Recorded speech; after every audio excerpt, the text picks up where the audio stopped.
Oh, okay.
Hey, he said he'd give me the key to the fellowship hall.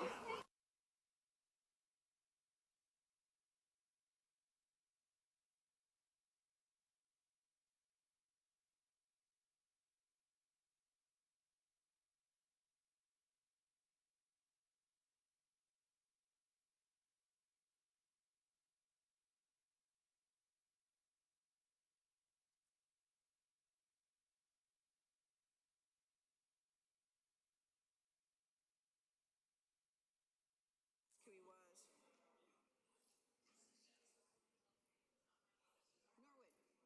Norwood. Norwood.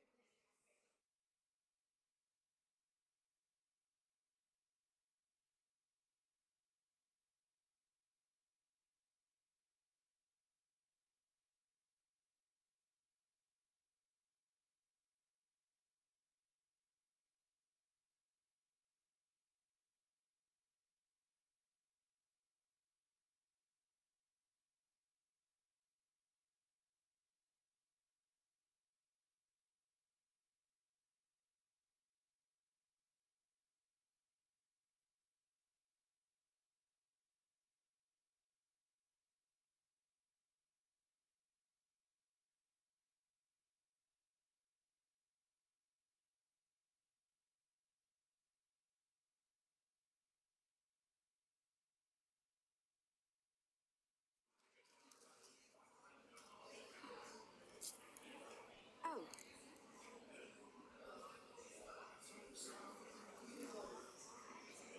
good. I got one.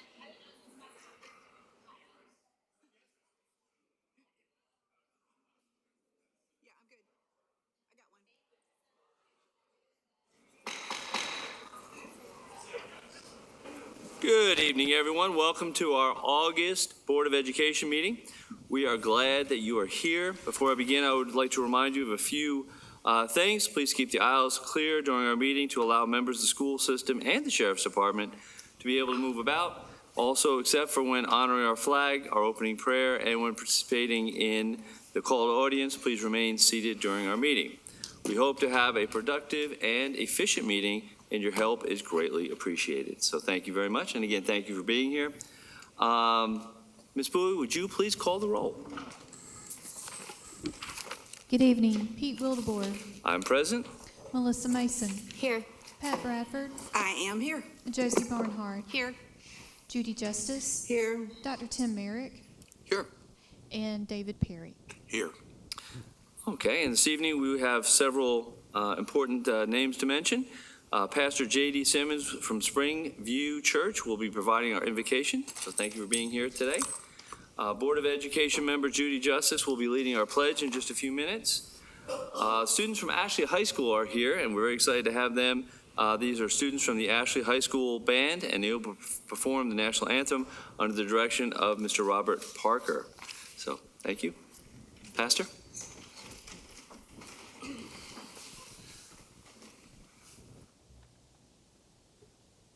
bow your heads, please.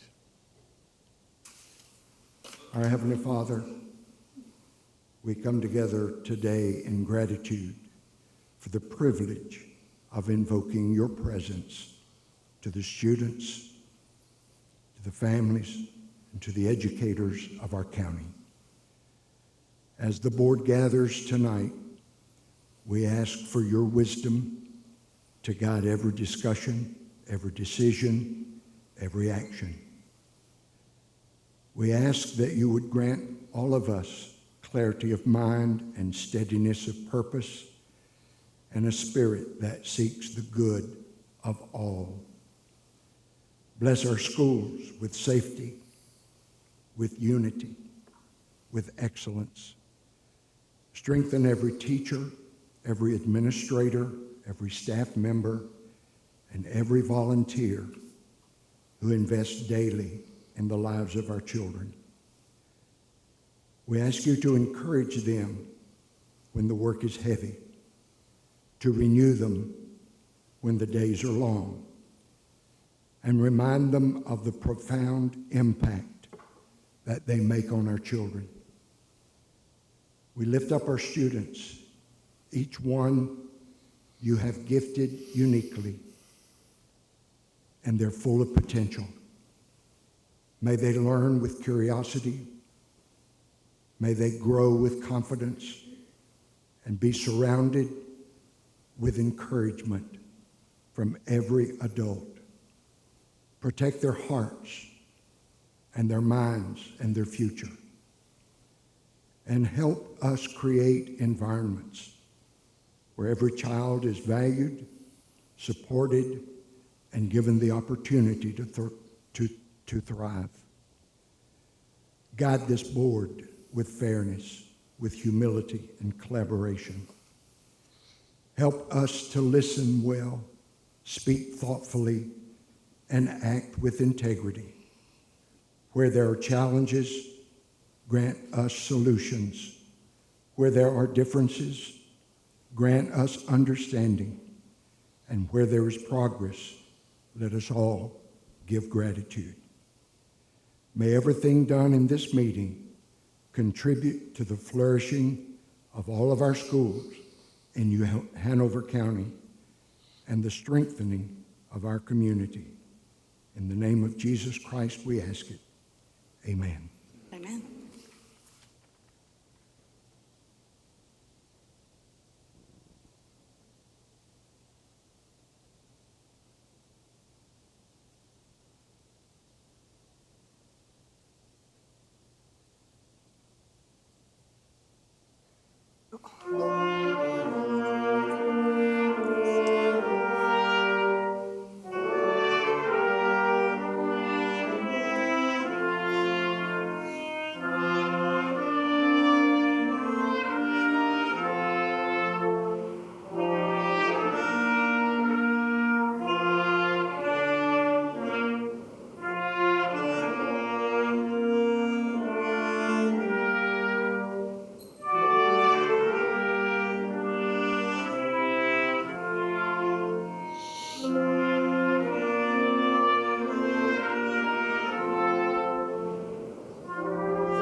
indivisible, with liberty and justice for all.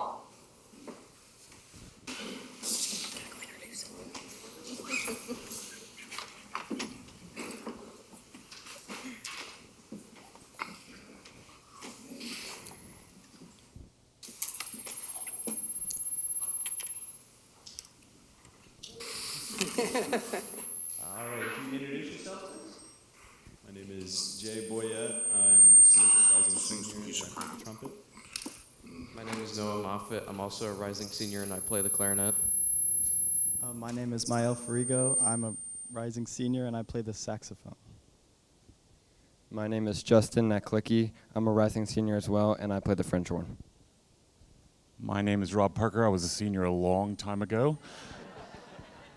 I play a lot of things, but I'm the band director of these wonderful students. And also, we received a notification today, and I would just love to share it, that the Ashley High School Band was honored as one of the first classes of programs of distinction by the North Carolina Bandmasters Association.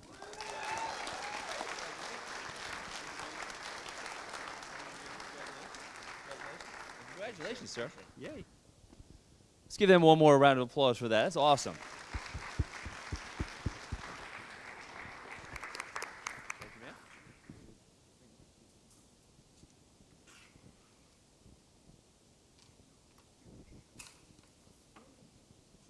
All right. Well, that's an awesome way to start the evening. We will continue now with our next bit of business, which is the approval of the agenda. Do I have that motion? So moved.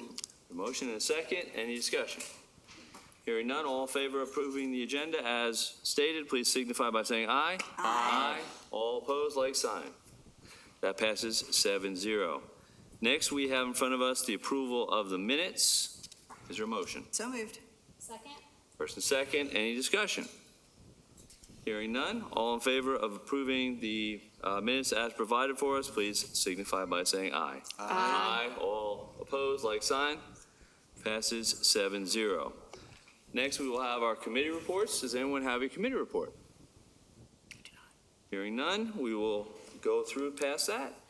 And we will go to my favorite part of the evening, recognitions. Ms. Baggy, would you come forth, please? Thank you, ma'am. I'm getting fancy. For being here. First of all, as we kick off the 26-27 school year, we want to take a moment to recognize and highlight the important role of our school resource officers. We're especially grateful for our strong partnership with the New Hanover County Sheriff's Office and its School Resource Officer Unit, whose unwavering commitment to our students, our staff, our families plays an essential role in creating safe and supportive learning environments for everyone. Our school resource officers, or SROs, they build meaningful relationships with students, offering guidance and support, and help create a welcoming environment where everyone can learn and grow. Their presence extends far beyond ensuring campus safety. They attend school events, participate in educational programs, collaborate with school staff, and make a lasting impact through their commitment to our schools. We are grateful for their dedication, their professionalism, and the care they show to our students and staff each and every day. Their partnership with our district is invaluable, and we sincerely thank them for their continued service and commitment to the success and well-being of our school community. Please join us in recognizing and thanking our school resource officers for all they do. And we'd like to bring them up this afternoon.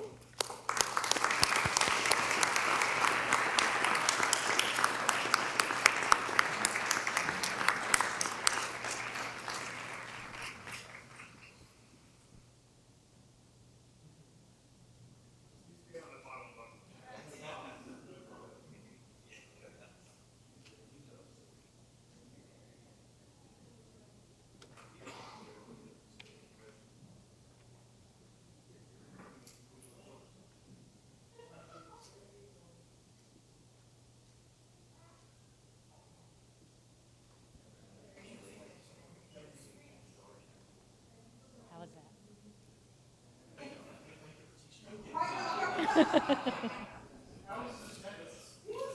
Oh.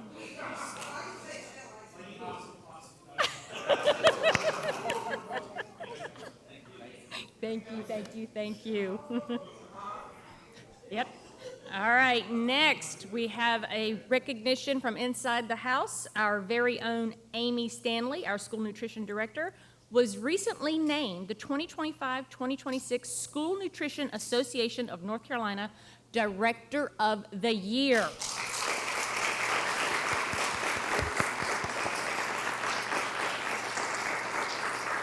Come on down.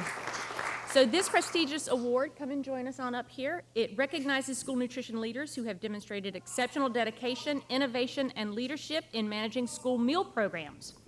She was judged across several areas, including program enhancement, staff development, School Nutrition Association involvement, and community involvement, speaking to her strong leadership that keeps our school nutrition program operating smoothly every day. So please help me in congratulating her.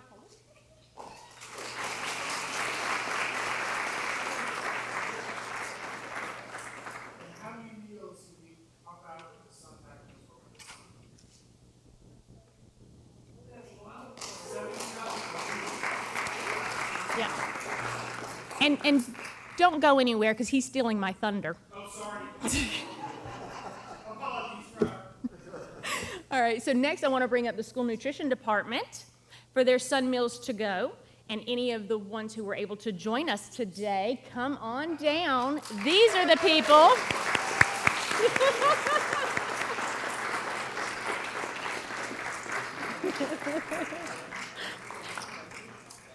So there were a large group of staff who made the Sun Meals to Go program possible this summer.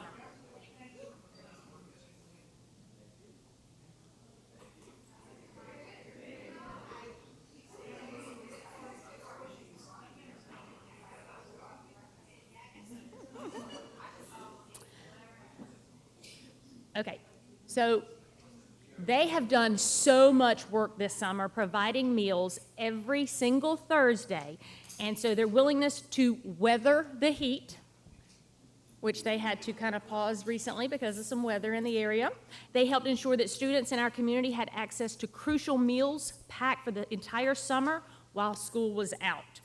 And how many meals were you saying, Miss Stanley? 17,000 a week? 17,000 a week. For 8 weeks. That's a lot. So thanks to their commitment and their dedication, we were able to provide resources for our students that they would not have otherwise had an opportunity to participate in. So thank you all for your dedication and hard work. Let's give them a big round of applause, ladies and gentlemen.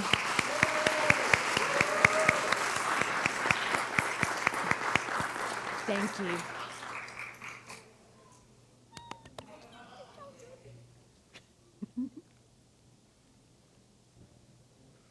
All right.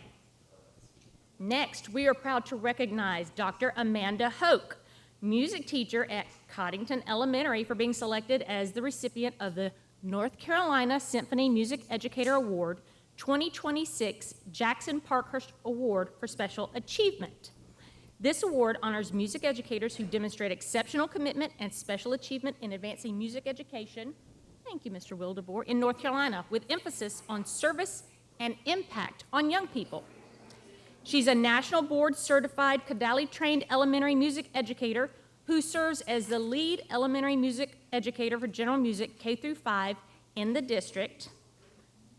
And she's taught since 2015. Nice. So she's currently at Coddington, and she serves on the board of directors for the Organization of American Cadali. Am I saying that correctly? Cadali. All right. Educators Southern Division. She's the past president of the North Carolina chapter. And so if you don't follow us on social media, you should see all the pictures of the amazing interaction she had with the students a couple of months ago. It was adorable. So please join me in congratulating Dr. Hoke on this incredible achievement. And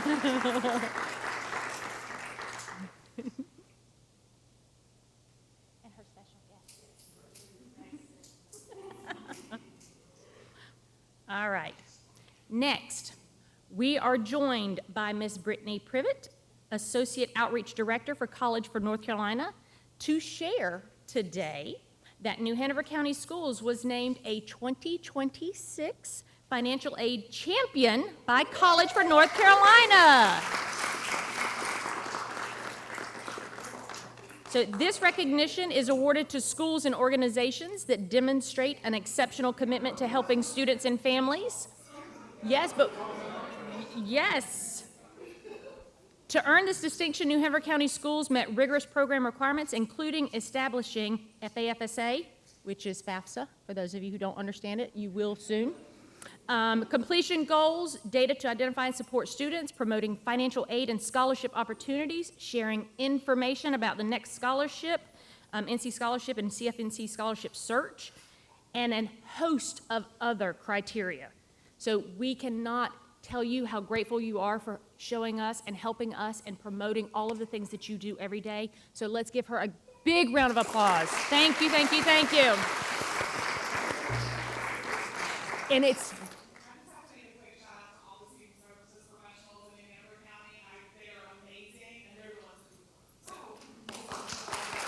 thank you, thank you, thank you. All right, and next, we have a group of outstanding New Hanover County School students known as the New Hanover Beach Boys Bowling Team. Yeah. So this team took home the silver medal from the Special Olympic Summer Games in Raleigh for their outstanding performance.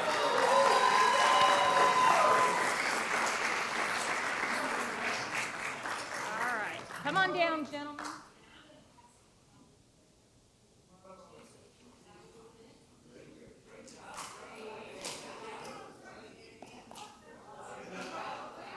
Talk a little bit. All right, so while they're figuring that out, so as a team, they are one of only 2 counties that scored high enough to place in Division I. This achievement at the state level speaks to their strong teamwork, their countless hours of practice, and the amazing community support.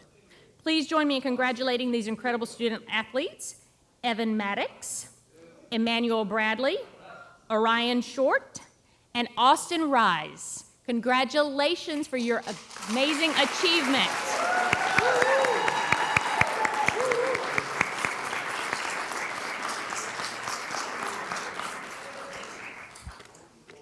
All right, thank you, gentlemen, thank you.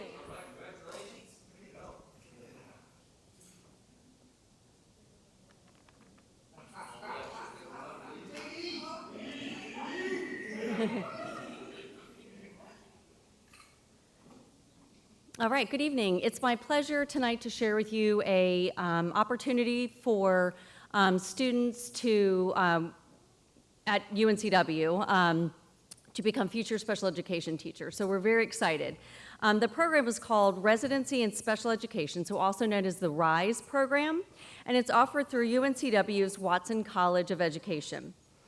And this scholarship provides the opportunity to recognize individuals who have demonstrated the potential to make a lasting impact on special education programs.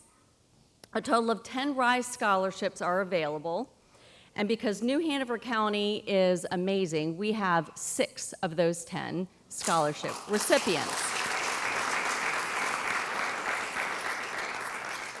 So these scholarship recipients were selected because of their outstanding prior professional experience in educational settings, academic accomplishments, and the potential to be a resilient and skilled special education teacher.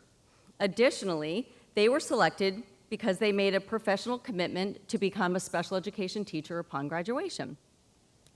So I'm going to introduce Dr. Richter from UNCW and also Ms. Whittington, who serves as a beginning teacher specialist with our division, to share a little bit of the information. Then I'd also like to ask that the recipients come forward and introduce themselves as well. Come on up, don't be afraid.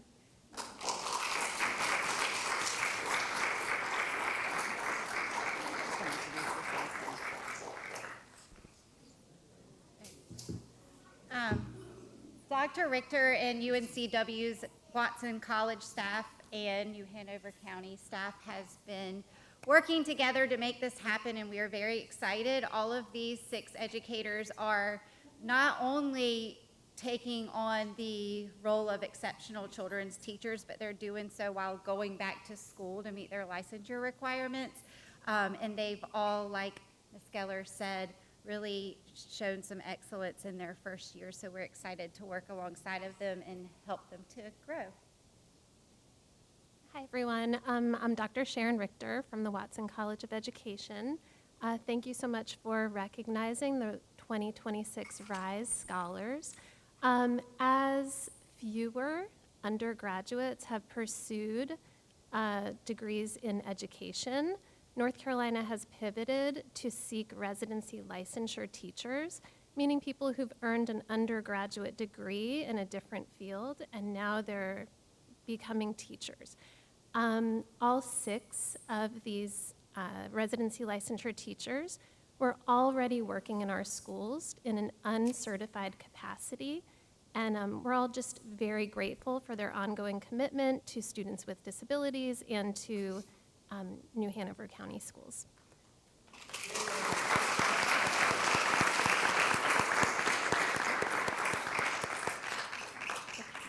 So if you don't mind, we'd like to take a moment for each of the RISE Scholars to just say their name and then also say the school where they're working. Yep, come on over. My name is Lily Giroux, Porter's Neck Elementary School.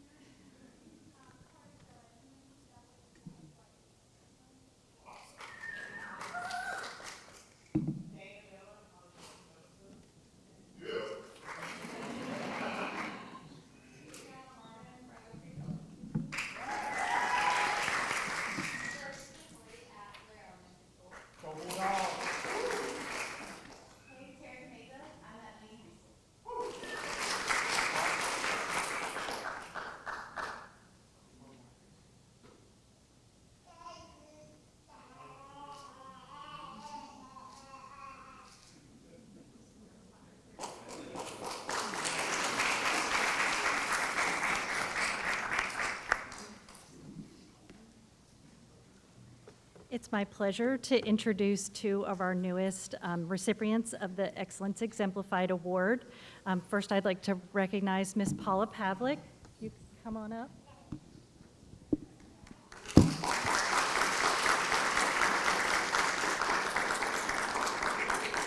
Ms. Pavlik exemplifies excellence in her role as the data manager at Anderson Elementary through her unwavering dedication, precision, and commitment to supporting the entire school community. She consistently goes above and beyond, stepping in whenever needed with positive, solution-focused mindsets and ensuring both staff and families receive exceptional support. From meticulously managing student records and guiding staff through systems like Infinite Campus to creating a welcoming and seamless enrollment experience for our families, Ms. Pavlik's impact is felt in every corner of the school. Her professionalism, attention to detail, and genuine care for others not only strengthens school operations, but also fosters a culture of trust, collaboration, and success for students and staff alike. Thank you, Ms. Pavlik.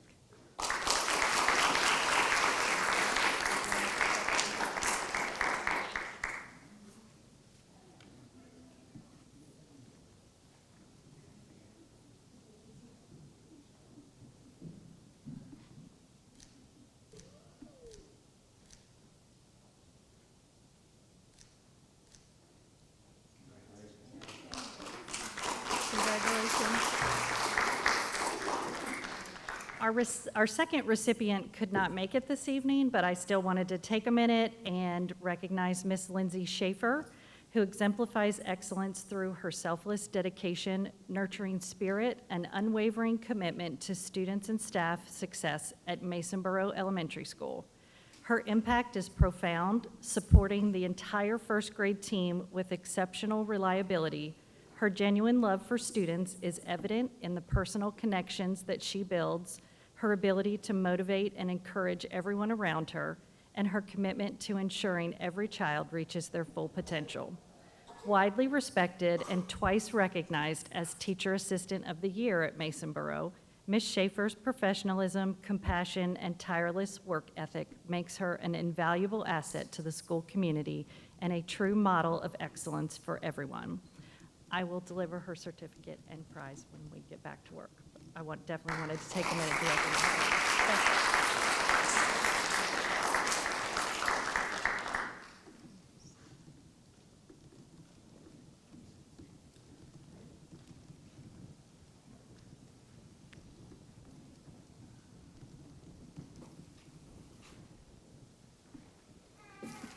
So with it being August, and as we prepare for the new school year, this time of year, we're excited to announce and share with you our new administrative hires for one for central office and for a few of our schools. So with that, I'll kick it off. It is quite a star-filled lineup here. So with that, I'm going to ask Mr. Christopher Madden to come on up. Mr. Madden is an accomplished educator and school leader with more than 20 years of experience in secondary public education, serving as a teacher, assistant principal, and principal. He begins the 2026-2027 school year as an executive director of school support. Mr. Madden holds a Master of School Administration from the University of North Carolina at Wilmington, a master's degree in teaching from Rowan University, and a bachelor's degree in history from University of North Carolina at Wilmington. A two-time Principal of the Year recipient, Mr. Madden is known for his collaborative leadership style, strategic vision, and his commitment to student success. Congratulations, Mr. Madden. Thank you, Ms. Geller. I first and foremost want to thank Dr. Barnes for his recommendation to the school board for your approval. I can't tell you how excited I am about this position, to work directly with principals to ensure student safety and to continue to move the needle in the right direction for all our schools. So thank you very much, and I look forward to a great year.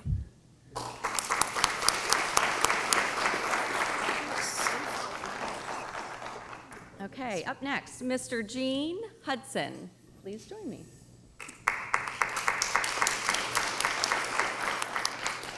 Mr. Tony Hudson currently serves as the principal of John T. Hoggard High School. He has demonstrated a strong commitment to student achievement, collaboration, and school improvement in his previous roles as teacher, student support coordinator, assistant principal, and principal.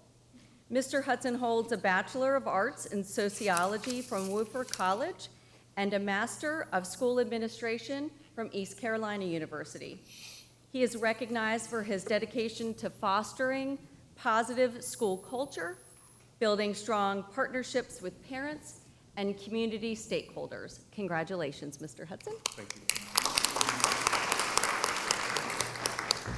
Just want to say thank you to our board chair, vice chair, Dr. Barnes, and everybody in Hanover County Schools for making me feel so welcome. It's been a great month so far. Looking forward to continuing with the excellence that is Hoggard High School. Thank you very much. Thank you.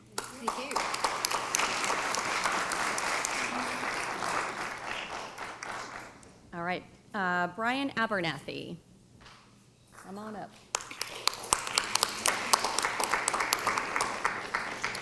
Dr. Brian Abernathy serves as assistant principal at Williston Middle School and brings more than 20 years of experience in North Carolina public education.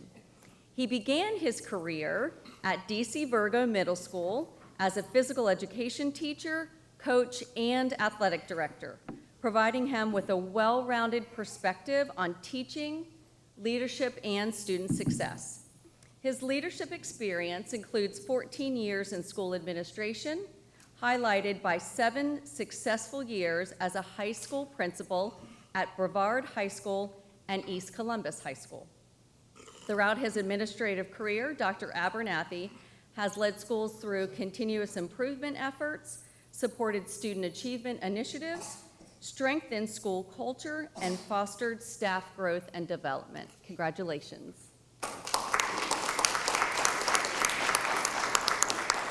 Just want to say thank you to Dr. Barnes and the New Hanover County School Board for approving me to work at Williston Middle School, and I look forward to this school year and improving Williston Middle. Thank you.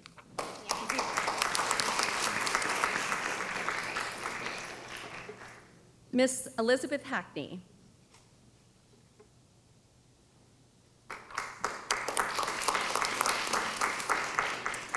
Ms. Hackney serves as assistant principal at Laney High School and brings extensive experience in instructional leadership and academic program administration. Prior to joining Laney, she served as an advanced placement and international baccalaureate coordinator with Guilford County Schools, supporting rigorous academic programming and student achievement initiatives. Elizabeth holds a Bachelor of Science in Secondary Education and English, a Master of Education in English Education, a Master of School Administration, and, if that wasn't enough, an Education Specialist degree in Educational Leadership. Her strong academic background and leadership experience reflect her commitment to student success and educational excellence. Congratulations. Thank you. Thank you so much. I've wanted to work in New Hanover for so long, and I am so excited to be here. Many thanks to everyone who has supported me so far and welcomed me and made me feel like I'm part of this community already. It is going to be a wonderful year.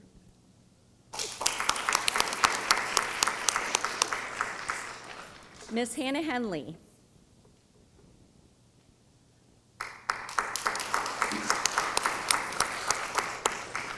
Ms. Hannah Henley will begin this school year as the assistant principal at Mary C. Williams Elementary School. She holds a bachelor's degree in elementary education and a master's in school administration, both from University of North Carolina at Wilmington. Ms. Henley has grown as an educational leader, serving as a classroom teacher, an early literacy facilitator, and an administrative intern. Her experiences, dedication to student learning, and school leadership make her a valued member of the team at Mary C. Williams. Congratulations. I feel honored to be here. I'm looking forward to the upcoming school year under great leadership with Mr. Slovik. Thank you so much for the opportunity.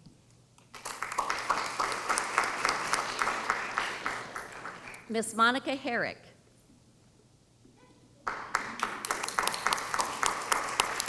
I think she's got a fan club back there. All right, Miss Monica Herrick is an assistant principal at Myrtle Grove Middle School. Ms. Herrick previously served as an exceptional children's teacher and department chair at Myrtle Grove. She holds a bachelor's degree in psychology and a master's degree in executive leadership and special education. With a strong commitment to supporting diverse learners and fostering inclusive educational environments, Ms. Herrick brings expertise in both instructional leadership and exceptional children's services to her role. Congratulations.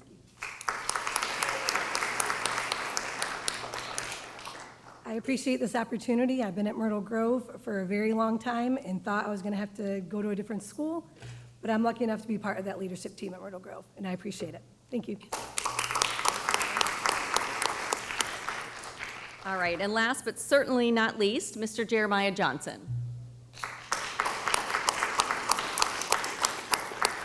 Mr. Jeremiah Johnson is an experienced educational leader with more than 18 years of service in school administration, most recently in the role of assistant principal at DC Virgo Preparatory Academy.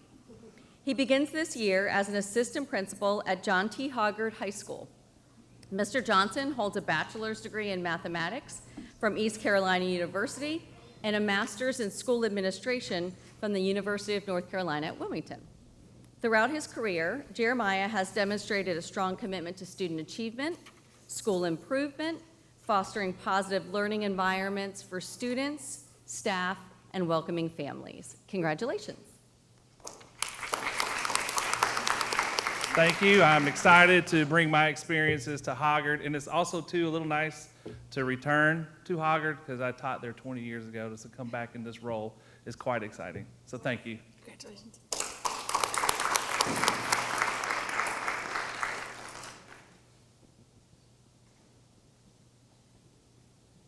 Okay.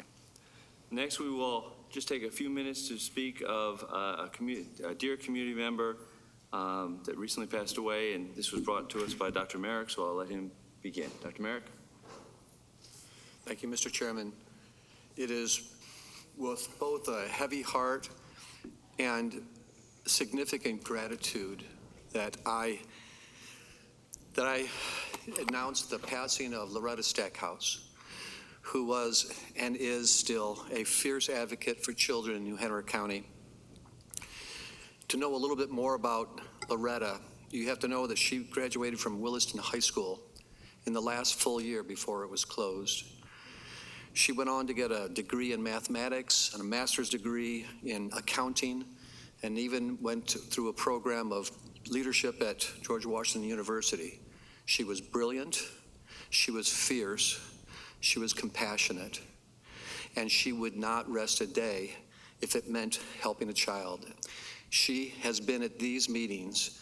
I don't know how many, if any, she's missed in 5 years, regularly speaking.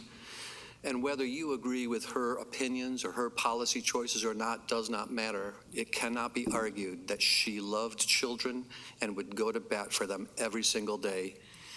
You know, being a black woman who graduated from Williston, you know she had adversity in her life. But she never let it dim her light.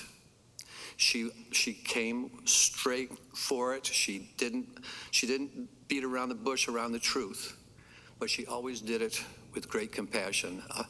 A friend of mine said about her, she said, you know, Loretta was the only woman I know who could put me in my place and keep me smiling.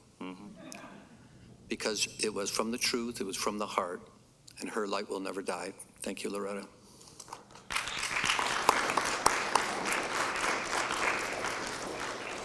And I would like to share, we recently lost a dear lady who was a regular at our called audience, Miss Loretta Stackhouse. I'm truly brokenhearted at her passing. She had a heart for our students and worked hard to improve our educational system through her advocacy. She was also a very kind person. She always inquired about my wife and how she was doing. She will be missed, and her family are on my thoughts and my prayers. Would anyone else like to share anything? Go ahead, Ms. Justice. I'm just going to just reiterate everything you said. She was a wonderful person. We miss her physical presence. Her heart's always going to be with us. And in fact, she's one of the main reasons that you guys have been able to do what you've done to help our kids. And she was a very powerful lady. As I said, she's still here with us right now. Thank you. Thank you, Board. We will continue with our August teacher voice, and that is Miss Faith Seaman, exceptional children teacher at Eaton Elementary. Welcome.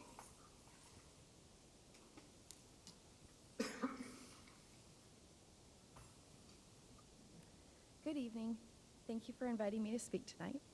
My name is Faith Seaman, and I am honored to serve as Eaton Elementary's current Teacher of the Year.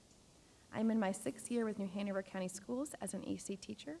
I am proud to be part of Eaton Elementary's EC department, where we support students across a variety of programs, including our ISCS and TK maximum service setting classrooms. As a resource teacher, I work with students who have a wide range of learning and behavioral needs. I also serve as our school's EC co-chair. Eaton is also the elementary school that I attended as a child, which makes it especially meaningful to now work alongside the teachers who once invested in me. As one of our district's year-round schools, Eaton has already been back in session for several weeks. While many people think of August as the end of the summer, we've already watched our students settle into their routines, build relationships, and grow in their confidence. One of the greatest strengths of our year-round calendar is the stability that it provides for our students. They experience shorter breaks that help maintain their academic growth while giving families the opportunity to recharge. As a special education teacher, I've also seen how this schedule benefits many of our students, especially those in our maximum service programs. It helps them maintain their routines, reduce regression, and return ready to learn. As educators, we also benefit from those built-in opportunities to reflect, collaborate, and return to school refreshed. As an EC resource teacher, I spend time in classrooms across every grade level.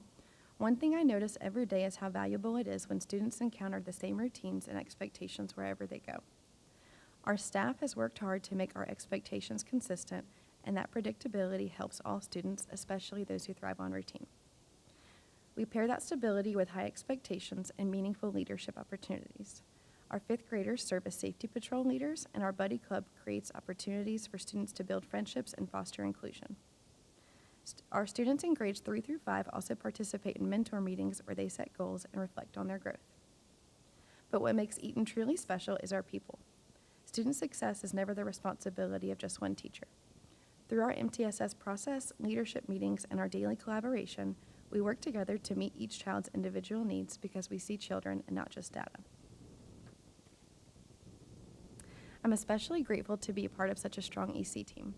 Our experienced teachers mentor our newer staff, and because Eaton has very little turnover, the students benefit from the stability and the relationships that come with having a dedicated faculty. That culture produces results. Last year, our 5th graders showed tremendous academic growth, and 3 of my own resource students passed their integrate assessments. Those successes remind me that when students are surrounded by consistency, they can achieve more than they ever thought possible. As we look ahead to a new school year, I'd like to share a few opportunities that I believe could make an even greater impact on our students.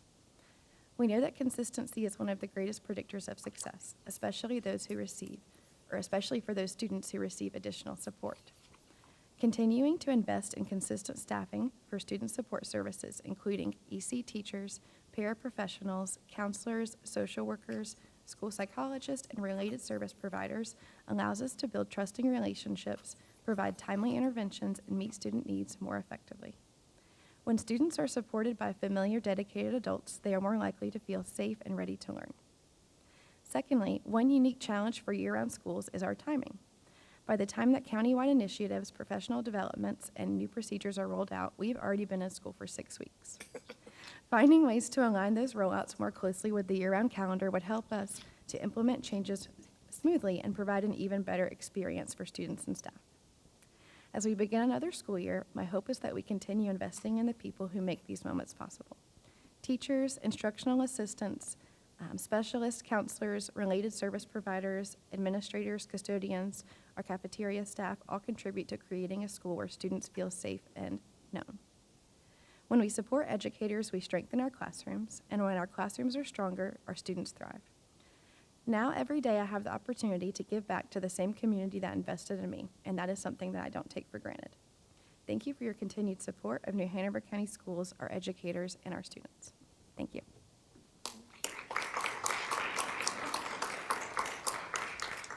Thank you very much.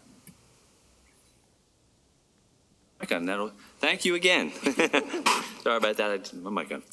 All right. Thank you, Ms. Seaman, for your wonderful presentation. We will carry on now with our superintendent's report. He's only got 17 pages today, so. Dr. Barnes? I was joking. The last couple of weeks, I feel like I've been jogging. And then this week, I realized it's time to start running again. We now have 3 schools that are open today and 2 more opening on Thursday and 2 more opening next week. 2 weeks after that, we're back to business full up as usual.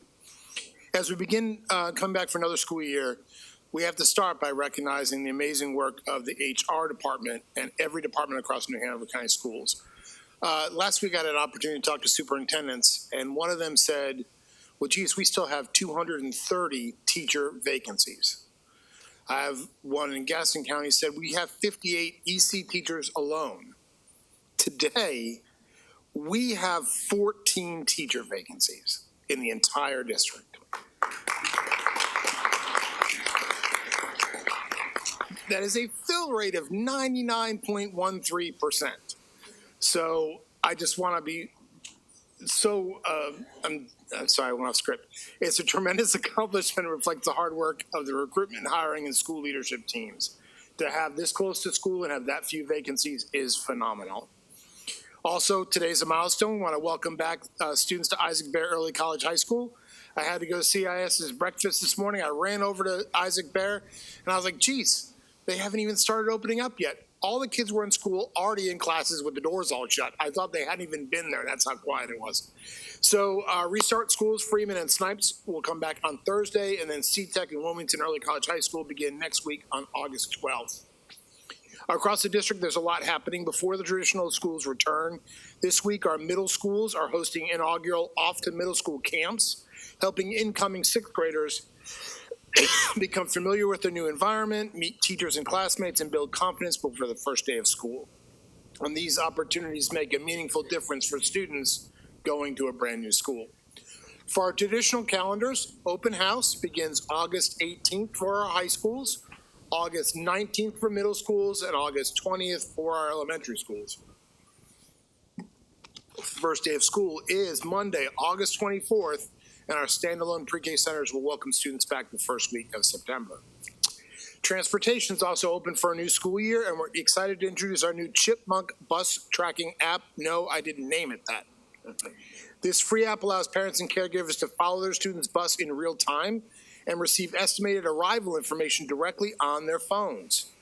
Families can also find and download instructions for additional transportation information on our district website. We said this earlier, but I'd like to remind families that this Thursday, August 6th, is the final day of our Sun Meals to Go program. Families who have not yet registered better hurry, but you can still do so on site and take advantage of this valuable summer resource. As we continue strengthening our communication with our community, I'm excited to announce the launch of a new quarterly community newsletter. While it's contemplated, this is what they wanted to call it. They wanted to call it the Barnes Bulletin, but we've instead settled on the new Hanover County Schools Community Partner Newsletter. This publication will provide updates on district initiatives, student successes, and the many partnerships that help move New Hanover County Schools forward, and just another way that we can try to communicate with our community. This newsletter will make its debut this week via social media, email, and on our website, so make sure to check it out. Finally, I'd like to invite families and community members to join me for my superintendent listening session on Tuesday, August 25th from 5 to 7 p.m. This will be an opportunity to welcome families back, hear directly from our community, and discuss the priorities and initiatives that will guide our work through the beginning of this school year. As always, thank you to our teachers, administrators, support staff, maintenance and custodial teams, transportation employees, child nutrition staff, and every employee who spent their summer preparing our schools. Because of your dedication, we are ready to welcome more than 25,000 students back to begin another outstanding year of learning. Thank you. Those conclude my comments for this evening. Mr. Chair, let's make a motion that we rename that to the Barnes Bugle or maybe the Bassoon or something. Do you hear that, Anita? Barnes Bulletin it is. I'm not. I like the Bugle. Let's move forward. We have a lot to cover tonight. Okay, sorry. All right, next we have my brief announcements. Good evening, everyone. I hope you're staying dry in this wet weather, and I want to thank you for being here tonight. We are excited as we move forward to what we hope is the best school year for our students and staff in many, many years. My comments tonight will be short. As Dr. Barnes has shared, we will welcome Coddington, Eaton, and Isaac Bear back to school, and soon we'll be opening Snipes, Freeman, Wex, and C-Tech very, very soon. Soon all the rest of our schools will join them and host open houses for the first day of school. Exciting times, but I have to ask, where has summer gone? Today, I would like to take a moment to highlight, as Dr. Barnes has done, our Human Resources Department and our school leaders for the outstanding work they did throughout the summer in interviewing and hiring the best of the best for our schools. But I would be remiss if I did not focus on the leader of our school system, who has worked tirelessly to improve the culture of our schools, managed through difficult situations and financial difficulties, and who has always had our students and their education and well-being at the forefront of every thought and decision he makes. I was pleased and honored to serve with a board that recognized Dr. Barnes' outstanding efforts in leadership and voted unanimously to extend his contract recently. I was also one of several board members who joined with our school and district leaders at a recent retreat. I have to share with you, I was truly amazed at the high level of educational expertise our school leaders bring to the table each day, and for the benefit of their schools and, most importantly, for their students. We'll be hosting two town halls soon. The first one you just heard is August 25th, so please keep an eye out for the second one. That probably will be in October. We hope you can join us so we can hear your thoughts on a wide variety of topics. On behalf of the board, I send our sincere condolences to the family and friends of Jacob Fernandez Vila, who recently passed away in a car crash. He would have been a senior at Laney High School. His family will be in our thoughts and our prayers for peace and comfort during this very difficult time. That ends my remarks. At this point, we will begin our call to audience. So, no, we're not. We're not going to do that. I thought we were going to do that, but we're not. We're changing that. We're going to have the calendar update first. We'll do that first since you want to so bad. Dr. Hamilton, please. Good evening. This is just for information only. We did want to bring it to your attention in case you already had it on your calendar, that due to venue availability and scheduling conflicts, Wilmington Early College and CTEC's graduation was moved to May 27, 2027. It was initially May 20, but now it's the 27th. Same scenario with Isaac Bayer. It will be moved to the 13th of May, and it originally was the 14th of May. And then just since we were bringing those, the year-round restart calendars for Snipes and Freeman had a little technical terminology change just in the middle, and that was for April 5 through 9. They had that designated as spring break, and it's actually intercession, so they just replaced the word intercession there. So that's just for your information. Thank you. Thank you, Dr. Hamilton. I appreciate it. Now can I start? Can we do the call to arrest now? Now works? Okay. All right. I just want to check with everybody on this one. All right. Next, we will, with everyone's permission, begin our call to audience, and I'll turn it over to Ms. Mason. Ms. Mason? All right, starting it off with Brittany LaRue.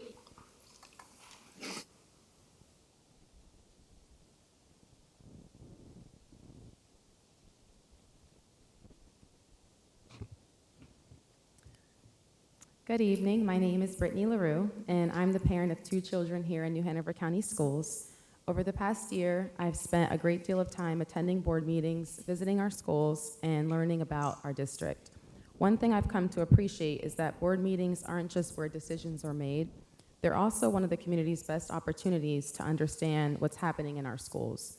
Many parents don't read district reports or strategic plans. They learn about our schools through these meetings, through news coverage, and through short clips shared online. That makes our board meetings an important opportunity to communicate, not only the successes we're celebrating, but also where we're making progress, where challenges remain, and what is being done to move us forward. A recent curriculum presentation is a great example. It helped explain what our students are actually being taught, and it showed that there can sometimes be a disconnect between public perception and what's happening in our classrooms. Presentations like that help create a shared understanding, and when conversations begin with a common set of facts, trust grows and we can focus our energy on supporting students. I also hope we can continue creating opportunities to highlight the organizations, businesses, and community partners working alongside our schools. Hearing directly from those partners about how they're supporting students and contributing to our district's strategic goals helps the community see that educating our children is truly a shared effort. The more our community understands the work happening in our schools, the progress we're making, and the partnerships helping move us forward, the better equipped we are to support our students. An informed community is one of our district's greatest assets. Thank you. Thank you. Chris Sutton.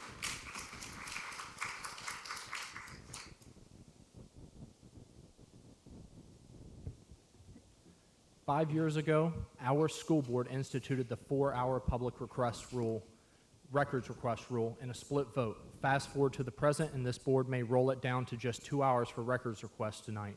The reason? What was the catalyst? A commercial entity submitted 17 public records requests to us and other counties in the state. The vote to reduce our public records request time by half is, in my opinion, a rushed decision. We have not explored every option afforded to us.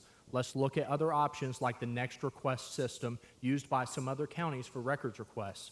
Let's ask our legal counsel about whether we could legally charge commercial entities for records requests in instances where they plan to financially gain from the data. Each individual board member has to ask themselves whether we exhausted all other options before voting on this 50% reduction of time in the records request policy. Tonight, I'm asking the board to do 2 things. Table the changing of records requests policy until all options have been entertained. And number 2, ask the attorney about the facility study database and whether that is a public record. We spent $395,000 of taxpayer dollars on a facility consulting firm, and our community still hasn't been given access to the data. If we had this study done decades ago, it would have been handed over to the district as a stack of papers or a thumb drive. It would have been a straightforward public record. If this is not released publicly, It would set a dangerous loophole precedent that circumvents public records request law. If the attorney states that this is not public record, which I would be shocked by, the board would still have the power to release it to the community. Each board member needs to weigh the value of transparency. I really appreciate y'all's time. Thank you. Thank you. Carolyn Ashman and Maddie Chirizia. I think I'm saying that right. I don't know. Okay. Christina Mercier.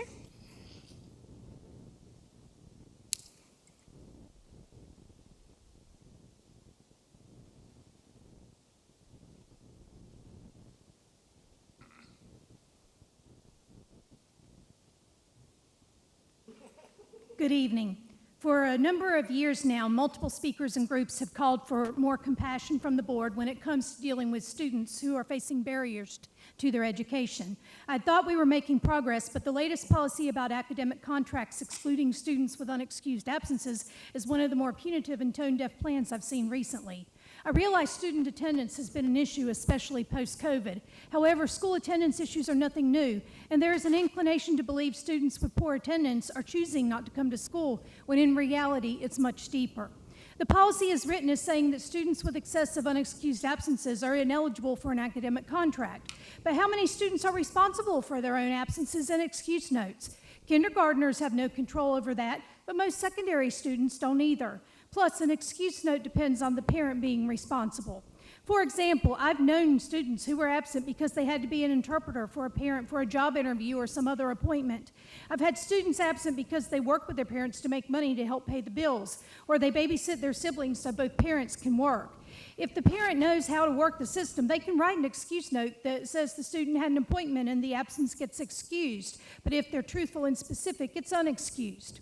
Beyond this, there are students who have true school refusal due to mental health challenges such as anxiety and depression.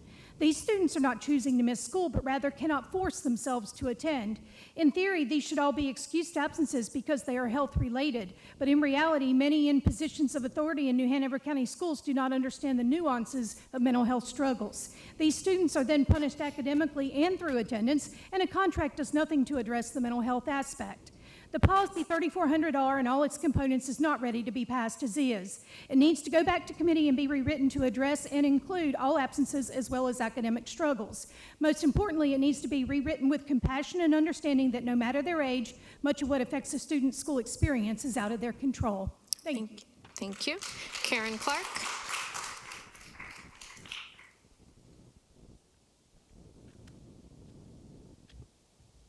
Thank you, Dr. Barnes and board, for wisdom and discernment. The word of the Lord from Isaiah. Do not be afraid, for I have ransomed you. I have called you by name. You are mine. When you go through deep waters, I will be with you. When you go through rivers of difficulty, you will not drown. When you walk through the fire of oppression, you will not be burned. The flames will not consume you, for I am the Lord your God, your Savior. You are precious to me. You are honored, and I love you. For I have chosen you. Don't be afraid, for I am with you. Don't be discouraged, for I am your God. I will strengthen you and help you. I will hold you up with my victorious right hand. Everything I plan will come to pass. I have said what I would do, and I will do it. Those who trust in me will never be put to shame. I will fight those who fight you, and I will save your children. No weapon turned against you will succeed. You will silence every voice raised against you. These benefits are enjoyed by the servants of the Lord. Their vindication will come from me. There is nothing compared to what I am going to do, for I am about to do something new. See, I have already begun. Do you not see it? Thank you. We're going to take a moment break here. I understand we've lost the feed. Is the feed still? Can you check on that, please? just to make sure.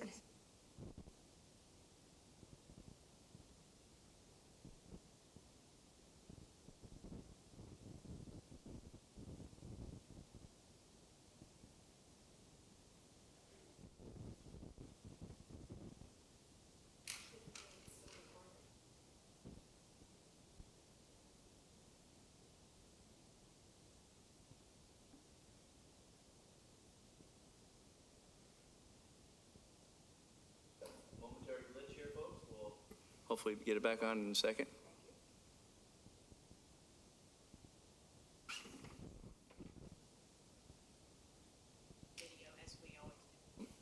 What's that? We're restarting, and we'll upload the full video once. Okay. We are restarting, and we will upload the full video when we get it. So you can carry on. All right, Linda Higgins.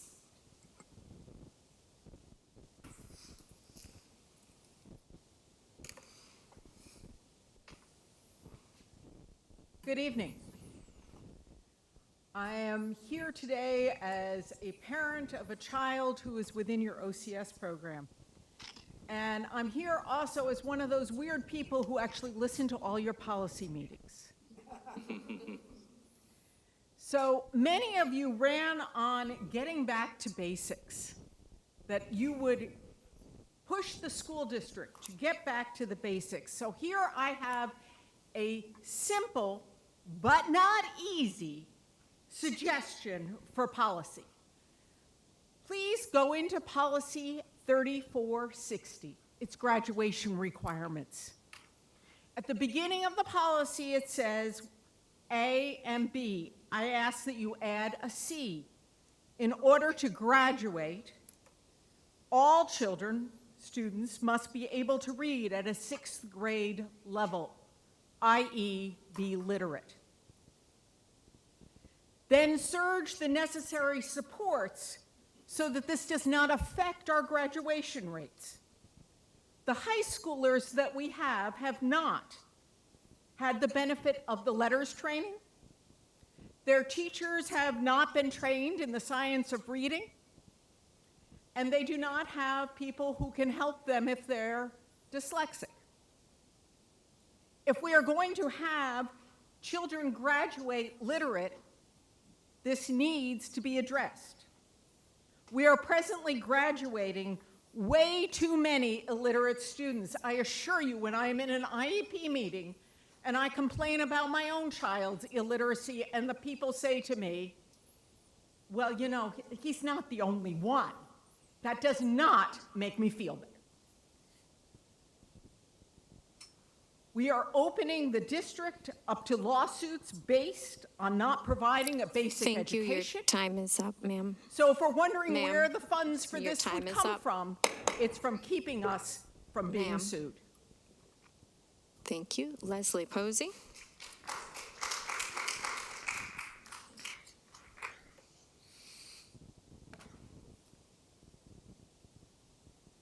Good evening. There is continuing discussion lately about grades, specifically the policy that a student may not receive a grade less than 50 at the quarter. Other people say if a child doesn't do the work, they should get a 0. Under that system, a student needs 60 points to rise to a D. Why are we burdening kids who may have other significant issues with such an uneven score? When faced with this prospect, a lot of kids just give up. Why should they bother? I would like to add some further information. If the student applies to college, the transcript sent contains only letter grades. The colleges never see the percentage. If the student goes into the workforce, graduating versus dropping out is more important than grades. The 100% system is just a construct. Now, since I am sure no one will ever give up a number system, I would suggest a compromise. Points, 0 through 9 equals an F, 10 through 19, a D, 20 through 29, a C, 30 through 39, a B, 40 through 50 equals an A. In a 0 to 50 scale, F can still be a 0, but it is also a grade that with work, help, and encouragement can be brought up to a D. The same way 10 points will bring a D to a C. On a percentage scale, a score of 0, that student has to bring their 0 up 60 points to reach a passing grade. That is daunting, depressing, and unfair. Bringing a 0 to 10 is possible. It takes work, but it can be done. Since no one will ever give up the 100% system, I encourage you to keep the policy that first quarter grades cannot be less than 50. Don't pile more problems onto kids who are already struggling, possibly in ways we have no idea about. Thank you. Thank you. Veronica McLaurin Brown.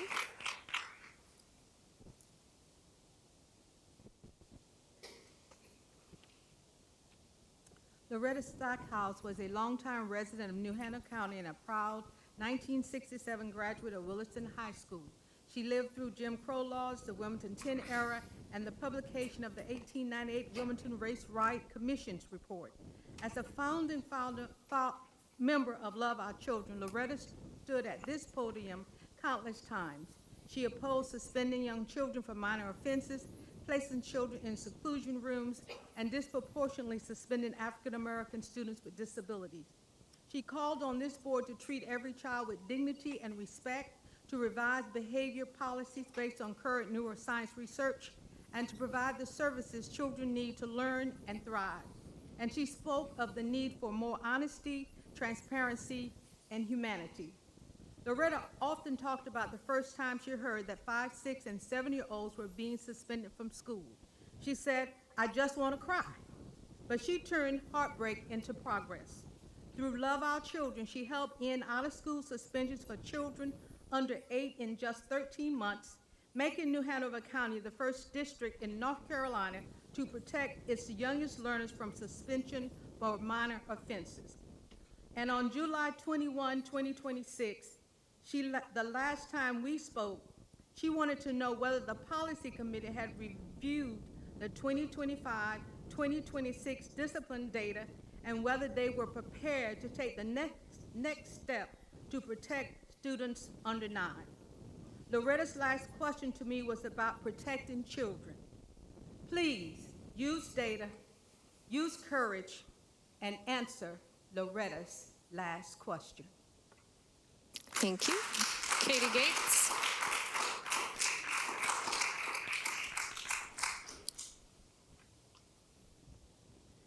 Good evening, board members. As America celebrates its 250th anniversary, let's remember a founding principle.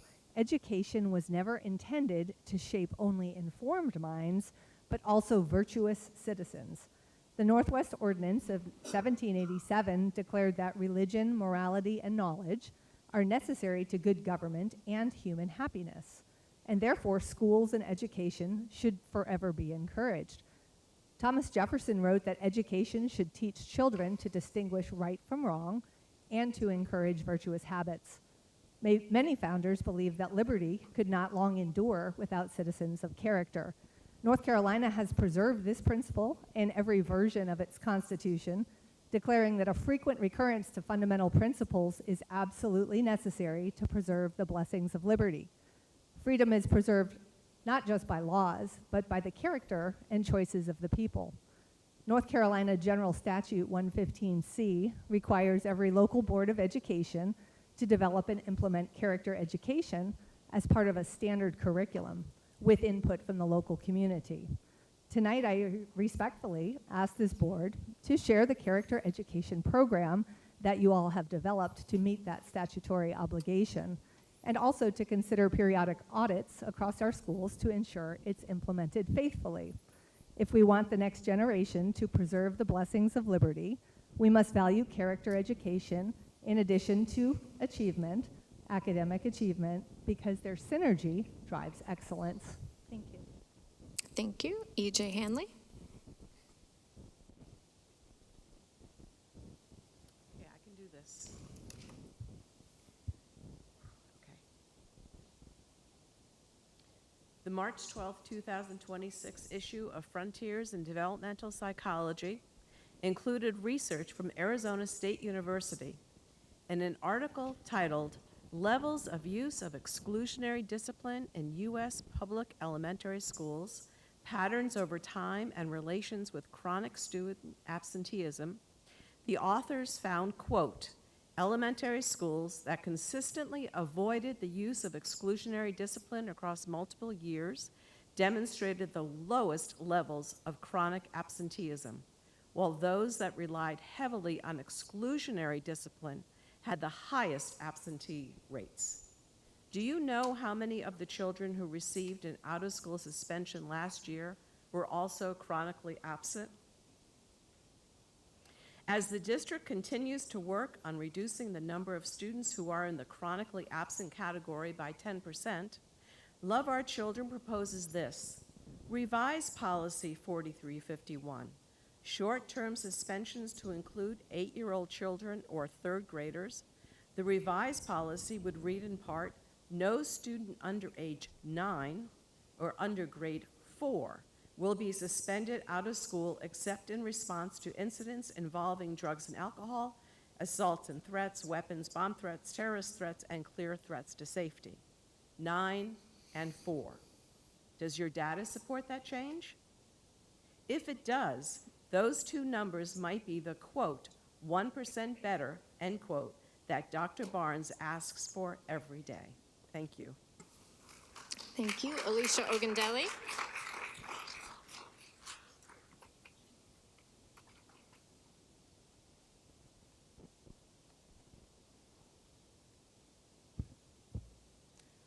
Policy 4351, short-term suspension draws a sharp line between 7 and 8-year-olds. 7-year-olds can't be suspended for minor infractions. 8-year-olds can. The American Academy of Pediatrics, the National Institute of Mental Health, and the National Scientific Council on the Developing Child all describe development during the elementary years as continuous, not divided by birthdays.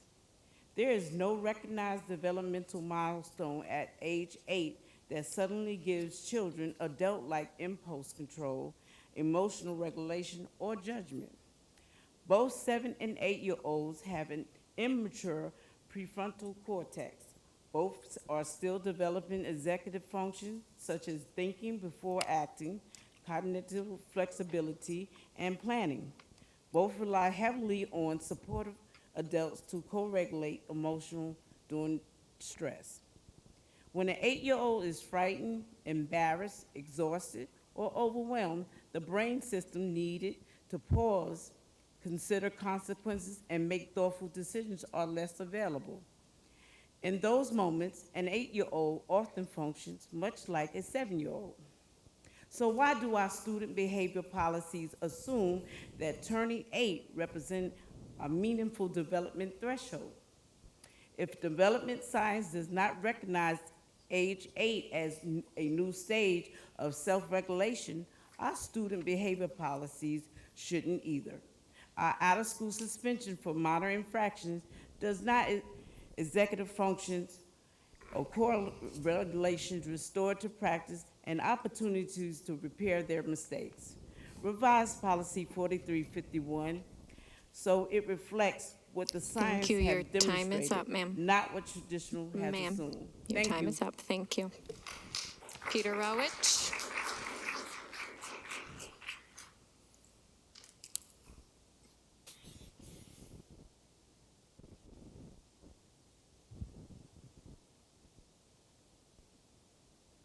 Earlier this year, the North Carolina Department of Public Instruction published a review of research from the past 5 years that showed links to lower academic performance, increased risk of course failure, grade retention, and dropout. It noted how students are also more likely to experience weaker school connectedness, reduced engagement, and fewer stable relationships with trusted adults in the school building. And it cited the disproportionate impacts for students from low-income households, students of color, English learners, and students with disabilities. Sound familiar? Like it's a report about out-of-school suspensions? Actually, it's a review of the chronic absenteeism research. At the February board meeting, there was a presentation on absentee data and the analysis of that data and the strategies to improve attendance, and it was impressive. Imagine if you did a similar study of data on out-of-school suspensions. You could compare reading and math assessments of students who have been suspended with those who have not. You could look at the impact of suspensions on high school graduations and post-secondary options. You could even highlight schools that have successfully implemented positive alternatives to suspensions, including restorative practices, collaborative problem solving, and co-regulation. Policy 2120 states that board members will render all decisions based on the available facts. So make that data available and revise the student behavior policies. Thank you. Wendy Dale.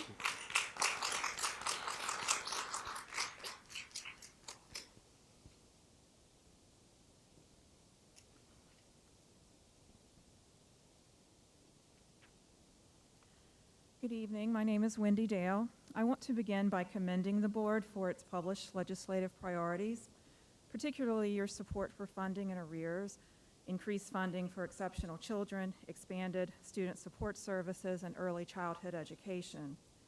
These priorities recognize that providing every student with a quality education requires thoughtful investment and long-term planning. I encourage the board to build on that work by advocating for a comprehensive needs-based school funding model in North Carolina. Every child deserves the opportunity to receive a sound basic education, but not every student requires the same level of support to achieve that goal. Students with disabilities, English learners, children living in poverty, and students facing other educational challenges often need additional resources to succeed. Our funding system should reflect that reality. While enrollment will always be an important factor, it should not be the only factor. A funding formula that provides a strong foundation for every student while allocating additional resources based on documented educational need is both equitable and fiscally responsible. Combined with the funding in arrears model, this approach would give school districts greater budget stability while ensuring that resources are directed where they can make the greatest difference for students. This is not simply a request for more funding, it is a request for smarter funding. Funding that is predictable, transparent, and centered on student success. I respectfully ask the board to expand its legislative priorities by advocating for a modern, needs-based funding formula that aligns resources with student needs and helps fulfill North Carolina's constitutional promise of providing every child the opportunity to receive a sound basic education. Thank you for your time, your leadership, and your continued commitment to the students and families of New Hanover County. Thank you. Margie Gortzman.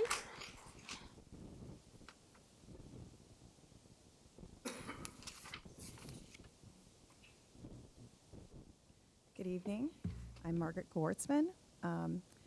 As stated in the National Center for Educational Statistics, they recommend an establishment of a comprehensive yet manageable taxonomy for attendance. The key to improving the quality of attendance data is establishing a taxonomy that covers all situations with minimal chance of confusion. A set of codes that document a student's attendance status at any given time. By its exhaustive nature, the taxonomy accounts for the full range of possible attendance scenarios that might arise in a K through 12 education setting. Mutually exclusive, meaning that each situation can be categorized by only one code. This is important to me because I received multiple announcements of my son being absent from school, from his class, when he was in fact performing for a pep rally or attending a competition, but the only thing we saw was absent. We would like codes such as medical absence, in-school events absence, out-of-building school events absence, or religious event, etc. Collecting detailed attendance data, as suggested by this taxonomy, can help states, district schools identify patterns in the frequency of student absences and reasons why students are missing school. Once educational leaders understand how the absences are affecting their community, they're in a place where we can make improvements to our policies and solutions that make sense for our student body. Thank you. Thank you. And Carolyn Ashman and Maddie Charizia. that concludes call to audience. All right, board members, do we need a 5-minute break? All right, let's be back here at, let's say, 6:27. 6:27.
board members, you can make your way back. It is 6:27.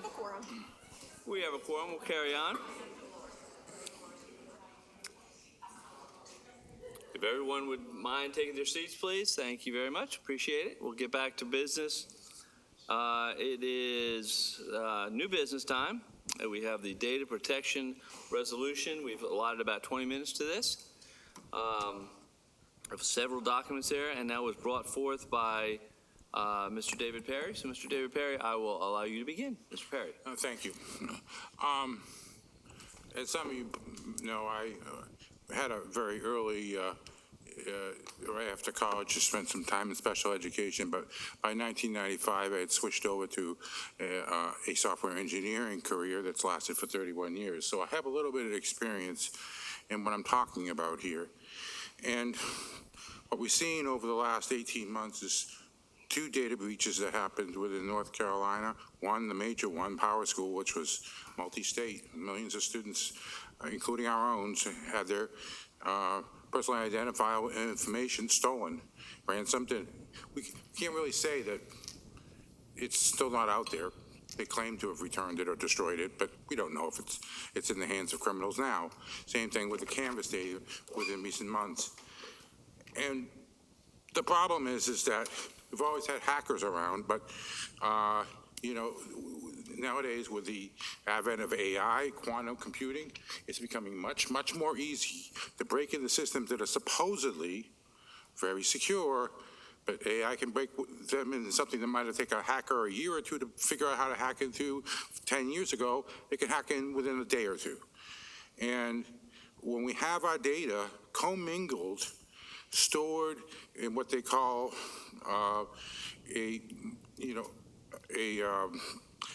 multi-tenant architecture, where all of our data is stored with other applications. When we have these kind of applications, we put our students' data at more risk than it needs to be, because it becomes a target for these hackers, a target, something that they can go after and get millions of students, and just instead of just our 24,000 students.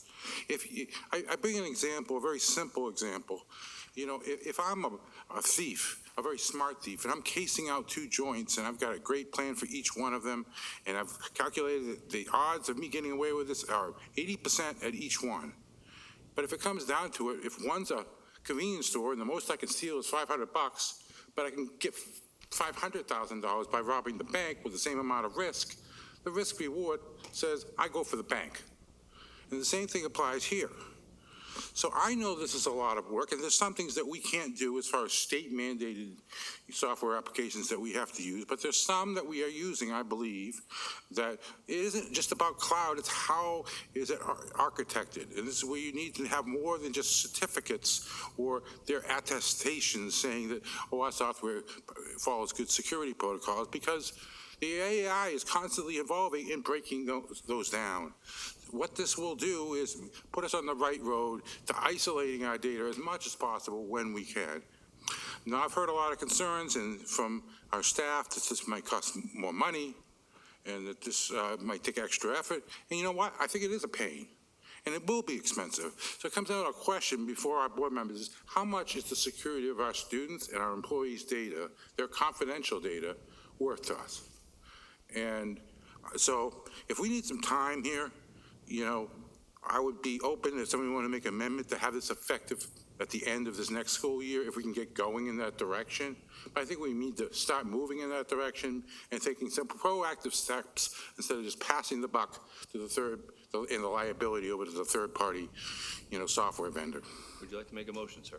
I'd like to make a motion that we adopt this resolution. Is there a second? Is there a second? Might I comment? Please. I would normally second it for discussion, but I think we've had discussion. We might have people who want to give a second opinion about it, so therefore, yes, I will second it so that we can have conversation. Okay, so we have first and second. Okay, let's have discussion. Ms. Bradford? Am I able to ask one of the staff a question? You may. Brian?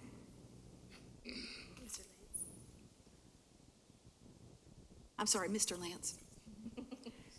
As I understood it earlier, in speaking with you, the only data that's stored is the name, the email address, and the grade. Is that correct? For some of our systems, yes. So Google, Microsoft, some of our other systems, we're only giving what we consider our directory information, which is typically first name, last name, email address, possibly grade number. So within those systems, that's the only data that is there. Where more information is stored is Infinite Campus, and there are more rigorous standards for the data that is connected to Infinite Campus.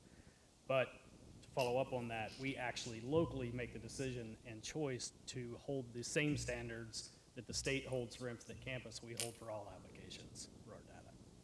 And you told me, Oh, I'm sorry. Ms. Barnhart wants to hear that last part again slower.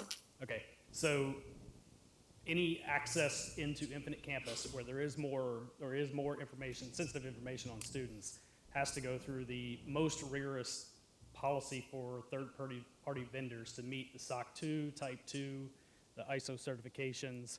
There is a higher level of certification they have to meet to prove that they can access that data before the state will allow it.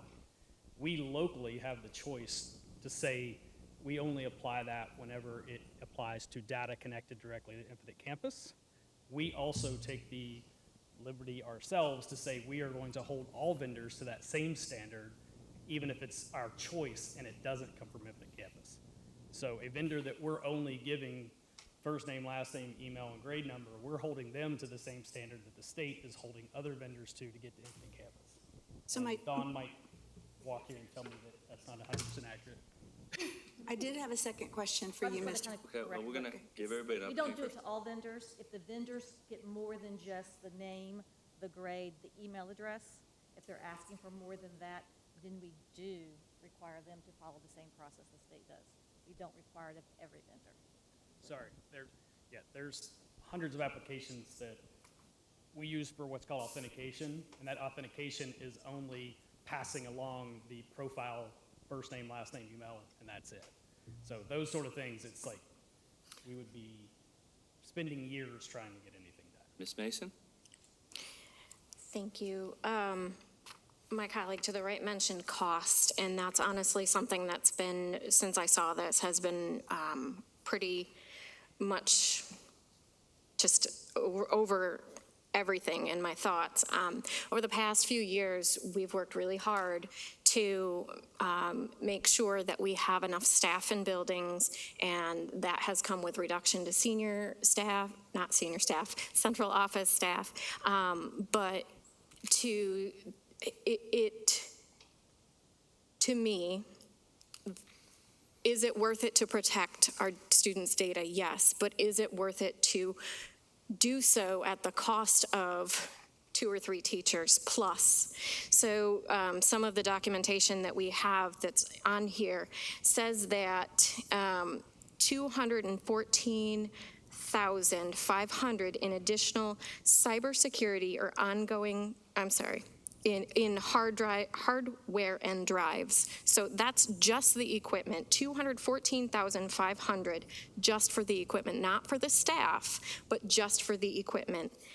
That's a couple teachers, a few TAs.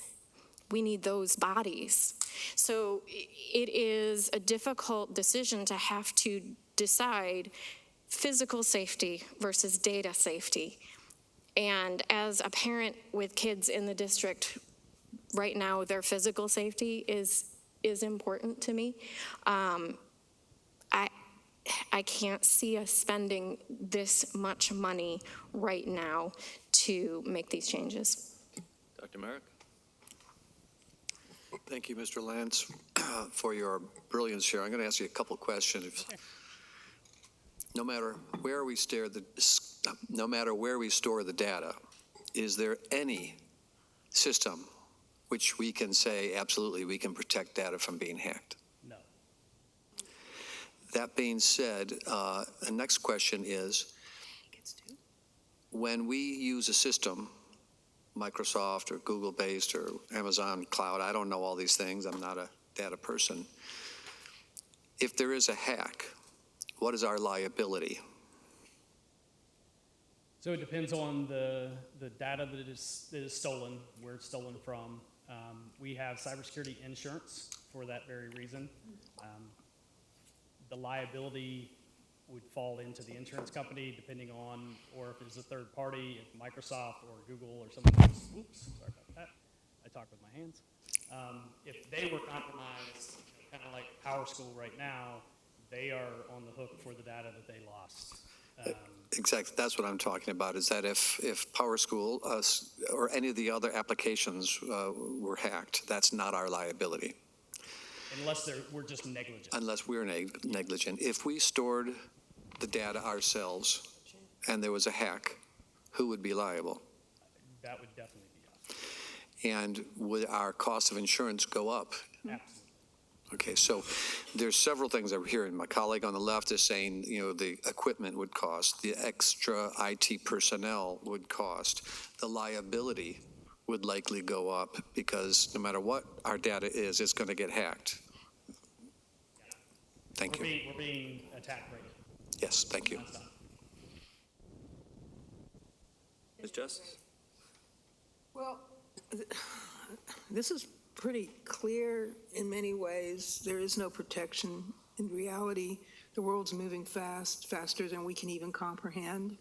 But we do a pretty darn good job. I think public systems, education systems do, even in private. I got hacked this weekend, in fact. All the way from California, had no idea who these people are. Tried to steal several $100s from me. The bank calls at 11:30 at night. I'm going, what?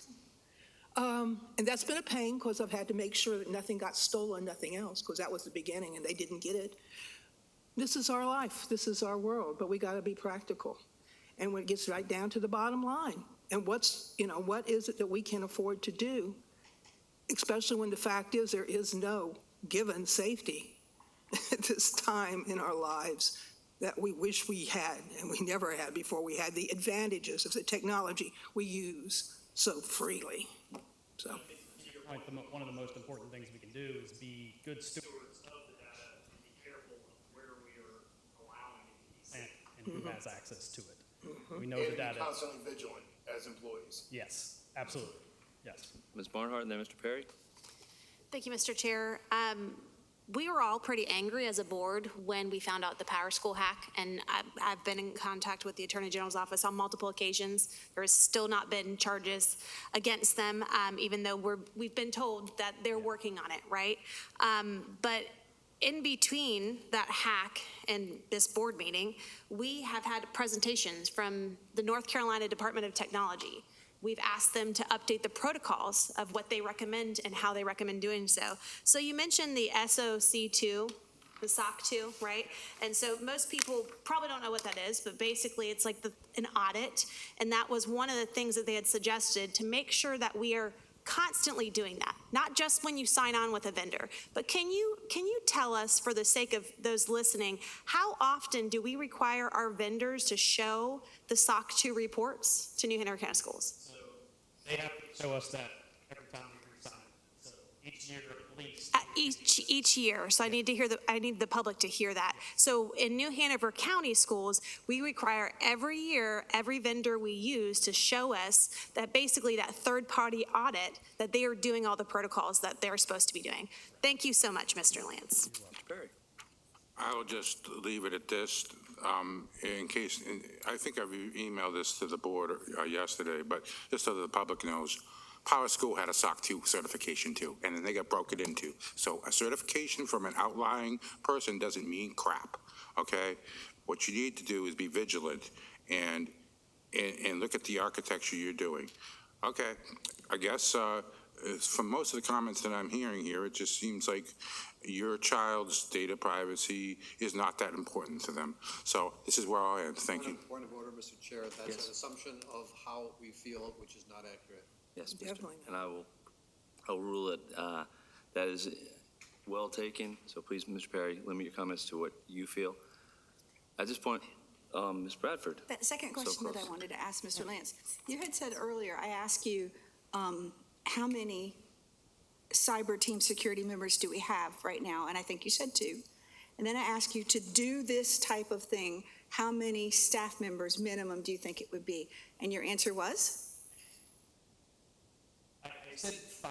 Yes, sir. Just to manage and secure the Exchange environment and the SharePoint, which is only 2 of the maybe And that's not the 60-some. It's not the equipment that's mentioned in this report. That does not include the equipment. And so just understanding, you're talking about $500,000 right there, and that's 5.5 teachers. And it's not that we don't care about our data. It's not that we don't. It's that we, right now, as lean as we are, we want to get more teachers in front of kids and have our schools be safe. And, from our standpoint, as working in cybersecurity, we take this extremely serious. It's our data. I live here. I'm an employee. We have friends. I have kids. We take that data security very serious. And that's what we do every day, in and out, nonstop. And it is a full-time job plus, but we take it seriously, and we do everything in our power with the resources we have to secure that. And we could always use more, but we will never stop doing what we're doing now. Thank you. Thank you. Way to work that in, Brian.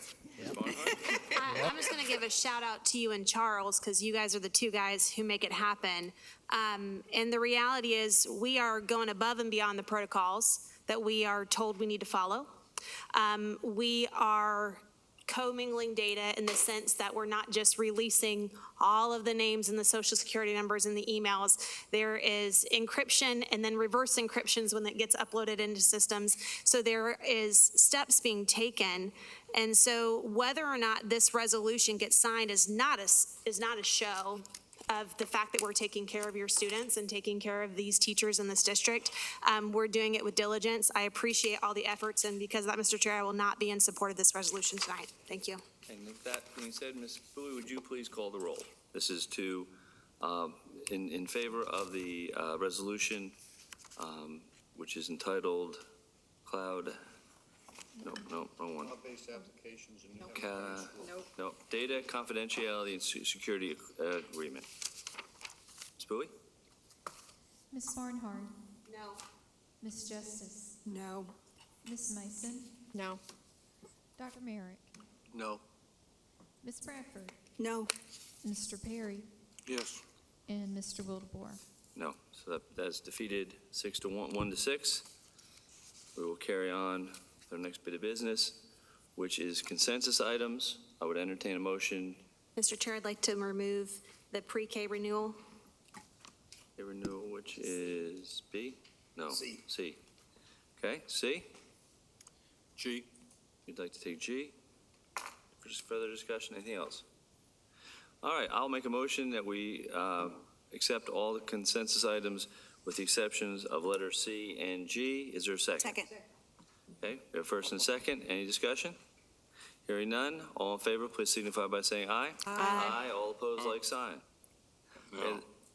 What? I'm sorry? Oh, I'm sorry, I missed that. We're not talking, We've taken C and G off, Mr. Perry. okay, yeah, no, fine, yeah, aye. Aye, so that passes 7-0. We have C, which is a pre-K. Ms. Barnhart, you asked for that to be brought off. Would you like to? Yes, Mr. Chair, I just want to highlight, I want to approve this tonight, but I want to highlight the fiscal responsibility of this board. We have been able to increase 18 pre-K slots with the same amount of local dollars, so showcasing our financial responsibility and our partnership with our county. So I just want to say thank you to our county commissioners and this board for that. But with that, I'd like to approve that letter C MOU. Dr. Barnes?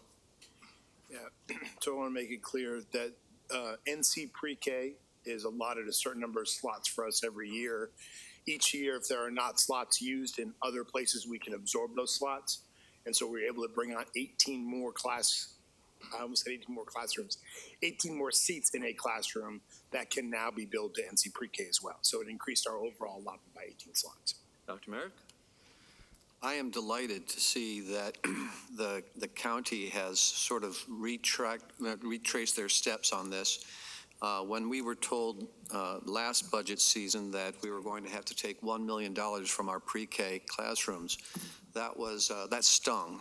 That stung a lot because we had a lot of budget concerns that year, like we have every year. And I'm grateful that the county has reconsidered the importance of pre-K. I would echo that. I think that is wonderful. We need more pre-K, more and more pre-K, but we're definitely stepping in the right direction, so I do appreciate that.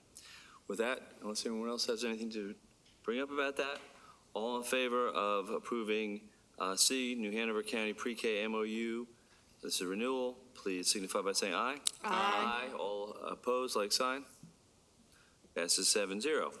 And G, I believe that was Dr. Merrick. Yeah, a quick question for the staff here. On the federal programs under Title IV, we noticed that Raptor Emergency Management Suite for School Safety and Emergency Preparedness. My question is this the same program that was going to be bundled with the AI cameras when we did that? Because I remember reviewing Raptor, and it seems the board was not terribly satisfied with the company. And so I just kind of want to get a little bit more information. What is, on the federal programs that we're looking at here, what does Raptor Emergency Management do, and do we have any other options? The Raptor Thank you. The Raptor Emergency Management System is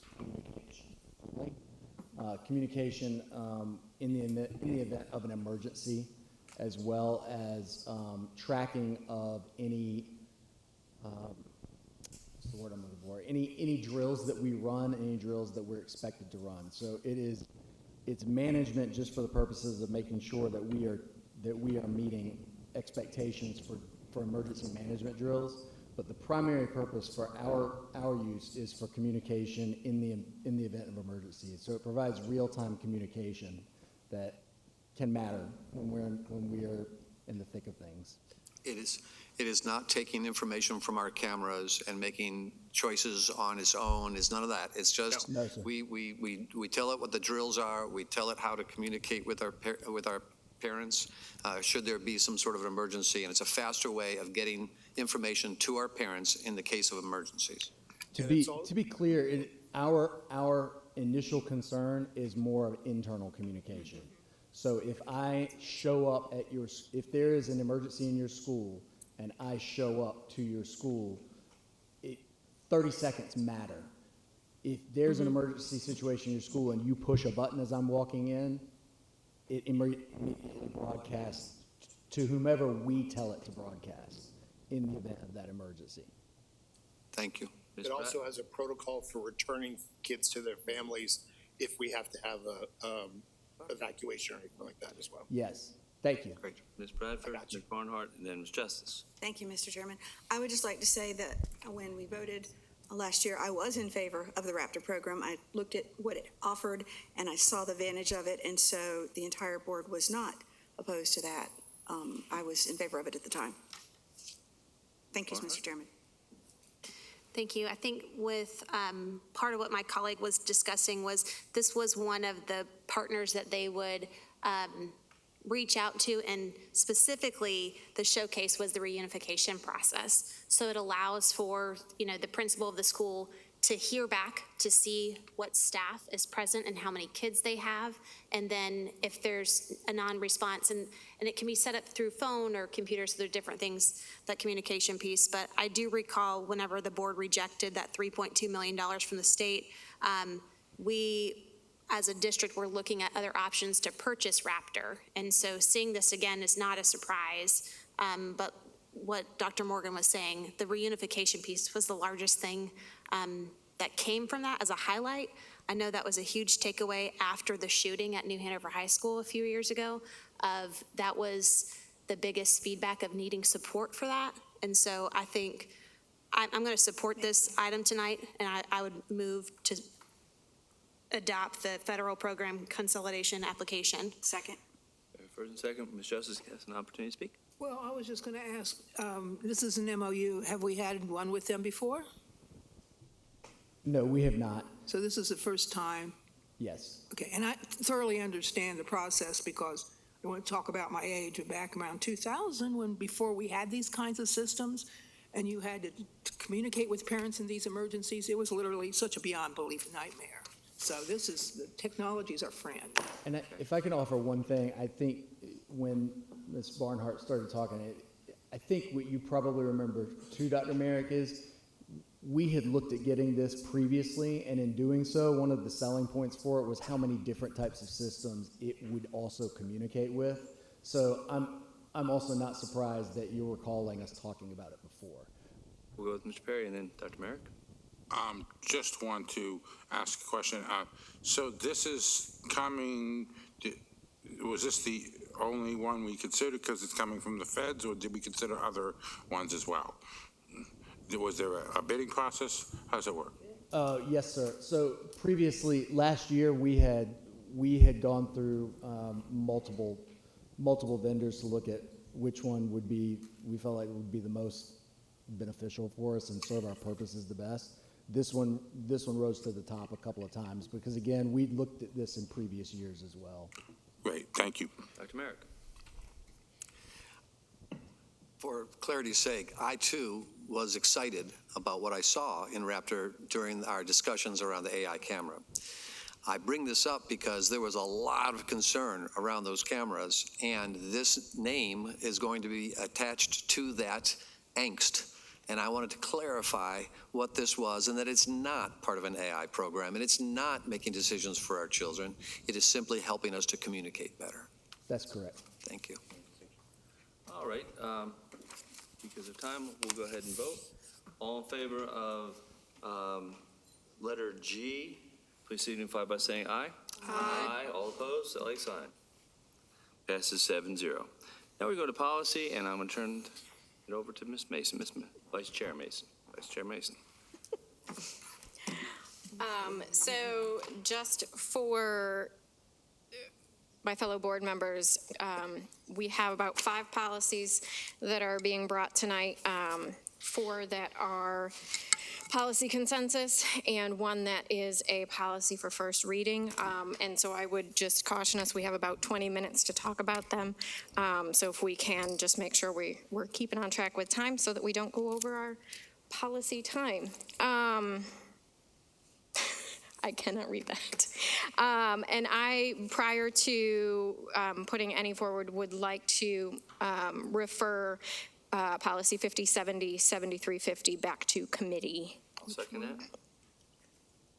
That is the, I wrote it down. It is the public records one. I'll second that motion. I did, but that's okay. We got it. So we have to vote on that before I can do anything else. Okay. All right, all in favor of putting 5070 back, 5070/7350 back to policy committee, please signify by saying aye. Aye. All opposed?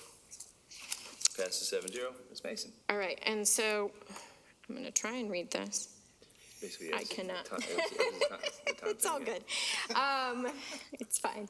So the remaining ones that we have up are policy 2120, policy 3400, and all of its loveliness. And so I move to approve these as written. First and second, discussion, Mr. Perry. I have some I'd like to pull out if possible. Sorry? A couple I'd like to pull out for further discussion. Well, go ahead. That'd be 2120, and then due to Ms. Mercier's comments, I'd like to have a small discussion about the academic contract and what it means on attendance and things. Okay. All right, we'll go ahead and, we already have a motion and second to pass them, so let's go ahead. Mr. Perry, why don't you bring up your concerns? Oh, well, I believe that 2120 is, I would probably vote yes on a lot of these, but I'm not going to vote yes on 2120 or the one or the other one. That's why I'm saying we could probably get it down to those two if we could get rid of the emotion to pass all of them. Move to amend, if you will, that we pass 3,400 evaluation of student progress, 3,400 teacher strategies, 3,400 evaluation of student performance, 3,400 evaluation of student performance, 3,400 evaluation of student performance.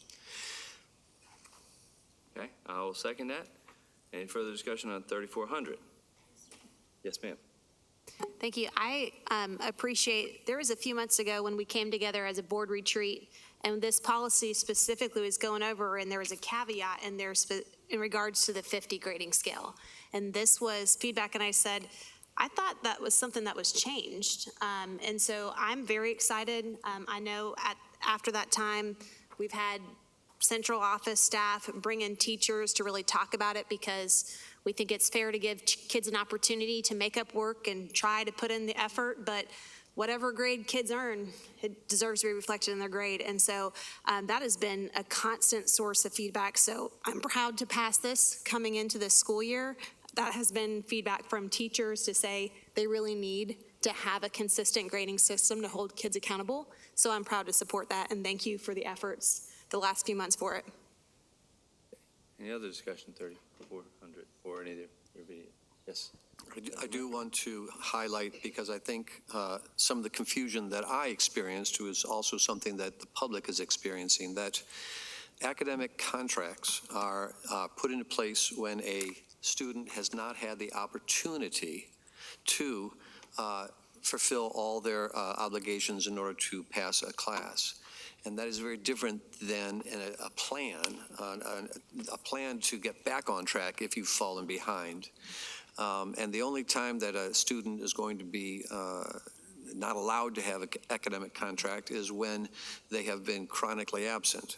And to the comment from tonight, if you have a medical condition, you can still get an application. You can still get an academic contract even if you have been chronically absent. So this is a little bit more nuanced, I think, than the public might recognize. This is not a punishment. It is instead saying, if you don't come to school and you don't have a reason for it, you're not going to automatically get a 50. My apologies. I did mention to Dr. Hamilton that I would ask her to kind of elaborate a little bit on some of the confusion. So if I could have her do that. Dr. Hamilton? Well, I'll be happy to. I think Dr. Merrick just did a great job. Thank you for that, Dr. Merrick, talking about that the term academic contract and the term intervention plan are two different things. I think maybe that because it says academic contract up at the very top, that makes it feel like it's the umbrella when it's really not, right? That has really nothing to do with the boxes below, the table below. So, and of course, I think it's also important to remember that if we do get to that point, for whatever reason, that a child has got a serious situation, and we do need to engage in an academic contract to help them be successful, and so to not exasperate, what is, that's not the right word, exacerbate, thank you, that's the right word, so that, you know, we're not trying to make things worse for them, right? It's not a punishment. They're already having some kind of a difficulty, so we want to try to help them in every way that we can. But that's also not our only problem-solving avenue. This is just the policy just for the grades, right? But we have other things. We have social workers, we have counselors, we have teachers, administrators, all these people that are layered over to help with all the different scenarios that could possibly be occurring in a child's life. So we are there in multi areas to try to support and help children in what they're going to, and families, because it is our ultimate goal to help every single child be successful and walk across that graduation line. Dr. Barnes. I think for the public as well, it's really also about making sure that we triage and find the solution to the problem at hand. Mm-hmm. If the solution is an attendance issue, whether that be a mental health issue or a family emergency issue, it doesn't make sense to make an academic contract for when that's the problem. We need to focus on that being the problem. So this really isolates. My expectation with the committee when they formed it was, if we do away with the 50, we have to build in supports for students to still be successful in other ways. And so while that in some ways puts the burden to some extent on the teacher to write that contract, we didn't want to just eliminate a solution without providing other opportunities. So whether that be an attendance contract or an academic contract, or maybe this child will receive both, it's about digging into whatever the core issue is that's at hand. I think is what that policy is supposed to get to. Okay. With that being said, we have a motion and a second to pass 34 with all the Rs attached to it. All in favor, please signify by saying, yes, ma'am. I thought the academic contract was pulled out. I It thought was. the amendment was to pull out 2120 and 34R academic contract. She is correct. Two at once came up. Yeah, pardon me, thank you, I appreciate that. I left out academic contract because my colleague to the right had mentioned that specifically. So I was actually doing all the other 3400s except for the R. The last R. Except for the academic contract. My clarity, Mr. Chair, was I believe that we were voting on the amendment to pull out 2120 and 34R academic contract. Yes. So, and we have a first and second on that. So all in favor, please signify by saying aye. Aye. All opposed. Okay. I don't know where we are. Anyway, we'll carry on. So we have to do still So- 2120, We sorry. still have to do and 2120. The 3400R contract. Point There's of 10 order. minutes. Yeah, and we have 10 minutes left. Yes, sir? So we've pulled out everything except for 2120 and 3400. Now, don't we have to vote on everything? Yeah, so, Yeah, we still have to discuss 2120. no, I meant, we still have to vote on the ones we pulled. We just didn't did. pull We out. just did. I thought we just pull them out. No, we just voted on them. We just voted on. I don't think that's Voted what on. we did, but okay. So now we have 2120 and 34R academic contract. So again, why don't we discuss, let's finish up 34 to begin with. So, Mr. Chair? Yes, sir? Based on the fact that I believe we've already done a lot of discussion on academic contract, I move that we pass academic contract. Okay, first and second, okay. Any further discussion on 34R academic contract? Hearing none? Well- Yes, ma'am? So close. Yeah, I would like to thank all the people that worked on that committee. I was on it, and most of the work came from the teachers, and they're the ones with the kids. They're the ones that get the results. They want it to work well for our children. So I'd like to thank those people that were doing that. Thank you, Ms. Justice, appreciate that. Okay, I would like to say one quick thing, if you don't mind. sure. I really appreciate the fact that part of that said, the very minute a teacher realizes that a student might be in a failing situation, they have a very limited amount of time to produce a plan for that student. And I think that's critical. Yep. That's right. Mr. Perry? So, just, maybe someone can just answer the question for me, to address the concern that, sometimes a student might not be absent because it's their fault. It's because their parent didn't get them there, or their parent needed to do all these other sort of things. That's covered in this? Is that what you should say? Are we protecting a kid in that instance? Dr. Barnes just said, go ahead, Dr. Barnes. Yeah, we have very clear attendance standards and laws for that. Most of this grading policy is affecting 612 and more directly 912. We have a whole JAG Corps who works with our community, who works with our social workers if chronic absenteeism is a problem in our elementary area. From our results this year, across the state, 25% of public school students are chronically absent. That's a quarter. That's a lot. Our elementary schools were about 14%, but our high schools were over 25. And so I think our concern really is to make sure that if the students aren't there enough, it's hard for us to even measure the content of the instruction that they get. And so I think having this to help bolster that attendance policy is what we're looking for. Bradford? A question for the superintendent. Of those 25% of the students, have you identified yet where things are going wrong? I know we had the two great, I'm going to call them pilots, but we had the two schools that are worked on chronic absenteeism, and their reports were great, and I see the progress. But have you identified, do you have the data on what's that? Because I think about when my kids were especially in kindergarten, and even probably elementary school, it'd be like, okay, it's Friday, let's go to the mountains, or let's go to the beach, or let's go. I didn't think that missing a day of school was that important. So for me, I think it's probably education of the parents, but I could be wrong. So have you identified where the areas are? Talking like that, you're not going to be in the billboard for attendance, but I think my biggest concern is that we have to make sure that our school time, our instructional time is as valuable as possible. That kids want to be there, that they feel value from being there, And that for us as an educational staff, it's about making the learning enriching and engaging to students.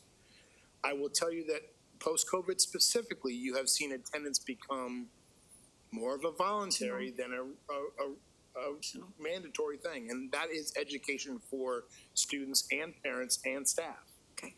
So it's a broad spectrum issue. I'm not going to say that it's one person's fault or another, but I know that schools are the first and early warning symptom for issues in a child's life, for safety, for a great number of things. Yep.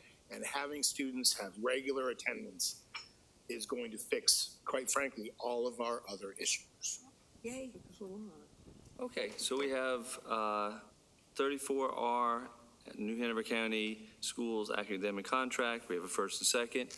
All in favor of passing that, please signify by saying aye. Aye. All opposed, like sign. Passes 7-0. Our last policy in this section is policy of ethics for school board members. Mr. Perry, you asked for that to be pulled off. Mr. Perry. Yeah, I don't feel, other than, I don't mind the language at the end that we voted on before to include the background checks and then fingerprinting. I don't have a problem with that section, but we have a whole list of new sections here on unethical and inappropriate acts, B, and a new section, C, about specific board member commitments. A lot of this is vague. It could be opened up to a lot of subjects, subject to a lot of interpretation. Some of it's clear. I mean, but others, others is not so clear. For instance, let's see. Let's look at number B and 1. Accept a gift of value. Does that apply if I accept a gift to my campaign account? Does that count? I don't think that's clear. It's not this. Not last week. Also, if you look at B5, place the interest of a group or community above the interest of the entire school system. Who gets to decide that? I mean, is there a standard? I mean, these are all subject to interpretation. They're very vague, and it just leaves a situation where this thing can be so vague, so it's left as a sword, so that the actions of the majority can come after the board member or members that they don't happen to like. And this just seems to be more of an excuse for board members to go after each other instead of just working through the differences and working together. Thank you, sir. Ms. Bradford? I would speak in favor of this.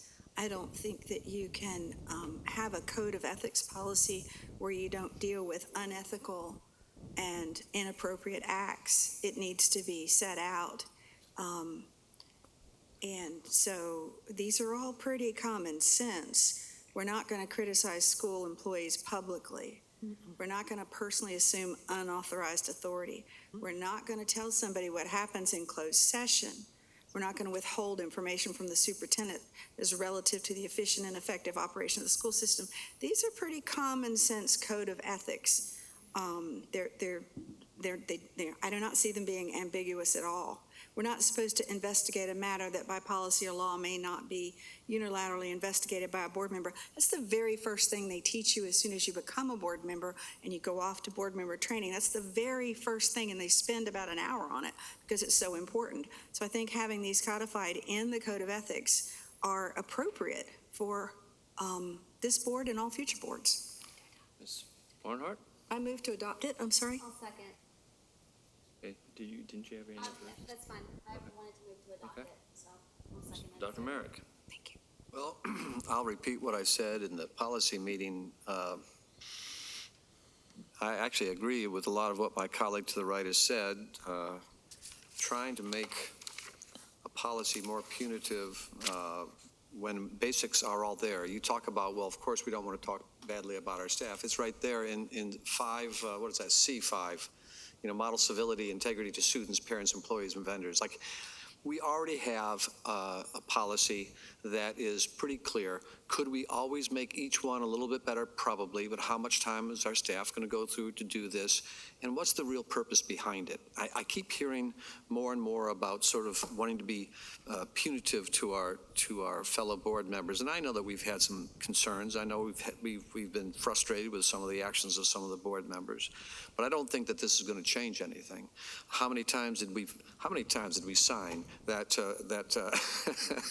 that statement of behavior, right? So I don't see that it's going to make a difference. I see that it's going to put staff members extra hours, and I just don't see that it's going to make a difference. I do appreciate, though, make no unauthorized disclosure instead of refrain from. I think that's critical. I agree. I like the fingerprints at the end. There's a couple things, but that whole adding all that stuff that Rockingham County, I don't know what Rockingham County is going through, and I don't know what their concerns were, but I thought our policy was pretty good as it was. Ms. Bowie, would you please go ahead and call the roll? Oh, I'm sorry, I didn't see your hand up. I'm sorry. less than a minute. I apologize. We have less than a minute. But I'll go be ahead. real fast on this. I've been on this board longer than anybody else, seen a lot of different iterations of this particular policy, which has been fought over since I've been on the board, 2018-19. I like this. It's very straightforward and clear. Since I've been on this board, there have people repeatedly violating these things, hard-headed, still do it. This is very straightforward. Do it again, look there.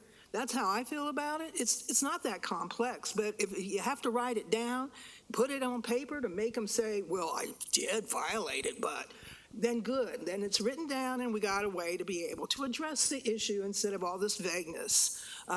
That's what I like about it. It's specific. The interpretation isn't that difficult. It says what it says. It's just a fact. Okay, Thank that's you. what I'd say. Thank you, Ms. Justice. Ms. Bowie, would you please call the roll? This is to pass Policy 2120, Code of Ethics for School Board Members as written. Ms. Barnhart? Yes. Ms. Justice? Yes. Ms. Mason? Yes. Dr. Merrick? No. Ms. Bradford? Yes. Mr. Perry? No. And Mr. Wildebohr? Yes, so that passes 1, 2, 3, 4, 5 to 2. Mr. Chair, I'd like to make a motion to extend 5 minutes to policy so we have time to discuss the policy for first reading. Oh, yeah. Okay, I'll second that. Any discussion? Point of order. Yes. Is there to be discussion? Does there need to be discussion? This is just the first reading. There is There may be discussion. questions. Okay. Clarification. All in favor of extending, please signify by saying aye. Aye. All opposed? Opposed. Okay, that passes 6 to 1. Ms. Mason? This is a new, this was sent to us by the NCSBA. This policy, there it is. This policy, according to them, is a new policy to address video and/or audio recordings made by employees at school. It is recommended, it is not required. Questions? I do, and you just said it's recommended, not required. I see value in our staff being able to record, and I know we've been creating like a district hub of resources for other staff, so being able to record a lesson, to share out. But I have grave concerns of passing a policy that basically says, hey, we approve you video recording and audio recording your coworkers and potential boss. And so if this is not a required policy, I am not in favor of adopting it, definitely not as written. If it is a policy geared towards how to share resources in the classroom, then okay, we can have further discussion, but some of the language in here I'm not in favor of. I know it's only a first reading, so this is not going into the policy manual, but I think that there's a lot of conversation to be had. Mr. Perry? Point of order, just so, correct me if we pass it for first reading, it would then go to policies. Is that correct? Basically, right now, we have the first reading, goes to policy, they discuss it, And then it'll it come comes back, right? But the reason we read it is so that the public can give input as needed. So we're not really. We'll So there's discuss it again. There's plenty of time for Absolutely. to have a discussion about this, so I'd say let it go. Yes, sir. Dr. Merrick? Well, I hear my colleague to the left's concerns, I think I have to put our safety of our students over those concerns. I do think we need to protect our students from being filmed without their permission, without their parents' permission. And of course, there are some very legitimate reasons for it, which are all outlined in this policy. So even though it's not a required policy, it does seem like it supports and bolsters the safety and the anonymity of our students, and so I would be in favor of it. Ms. Justice? Well, this is just a discussion, correct? But the advice is, if parents are interested, they can read this online and get back to us. That's why we're here. They're going to talk about it during policy. They'll go over it more. And then we're going to, this is the first reading, then we'll have the discussion about a vote the next. I think that's the clarification that needs to be made, because apparently this is a very important concept these days with video cameras everywhere. They're all up on this table, they're all up in the sky. Right. Ms. Bradford? When we talked about this in the policy committee, I wrote on the side of this that this tracks the statute. Where did I get that? Did that come from you, Mr. Attorney? I wrote, it tracks the statute. Who told us that? Some part of it. Now you're testing my memory for my meeting. It may have been at the end, further down in the policy. Legal reference here. If I remember correctly, I believe you said that the verbiage there was one particular section that stood out to me, and that was related to videoing students. And you said that at least that particular section aligned with state statute, if I remember correctly. Yeah. So I would, if I can, I would move to approve this for first reading and send it to policy for second, and recommend that any board members that have concerns share them with me or with your fellow policy members prior to that meeting, which will be next Tuesday. Second. Okay. All in favor, signify by saying aye. Aye. All opposed? No. Okay, so that passes 6-1. Just a quick bit of news for everyone before we go into closed session. We did get the policy about release time from NHCS. I have sent it to the three policy members, so that did come in today. So we do have that. Okay. With that in mind, we will move into closed session. I will entertain a motion to go into closed session pursuant to General Statute 143-318-11C for the following purposes: to prevent disclosure of the information that is privileged or confidential pursuant to General Statute 115C 402 and not considered a public record by the meaning of Chapter 132 of the General Statute; to prevent disclosure of student records rendered confidential under the Family Education Rights; to consult with an attorney to order in order to preserve the attorney-client privilege between the attorney and the board; and to consider qualifications, competence, performance, character, fitness, conditions of appointment, conditions of initial employment of an individual employed or considered for employment with the school system, or to hear or investigate complaint, charge, or grievance against, by, or any individual employee. So moved. That was the toughest one I've ever done. Okay, all in favor, please signify by saying aye. Aye. All opposed, like sign. Passes 7-0. We are enclosed. Please be seated by 7:25. Thank you. Let's see what food's good. Okay.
Oh, wow. So his paranoia level. Oh, I'm sure. Mine would have He's been. doing well with that. Try to explain that. Yeah.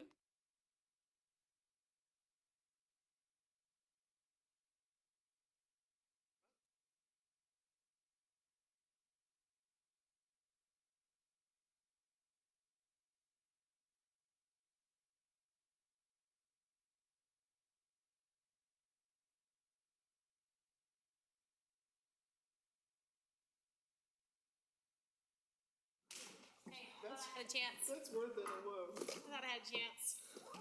You didn't. I move to approve the personnel agenda. Second. Is there any discussion? Fourth, we have a fourth.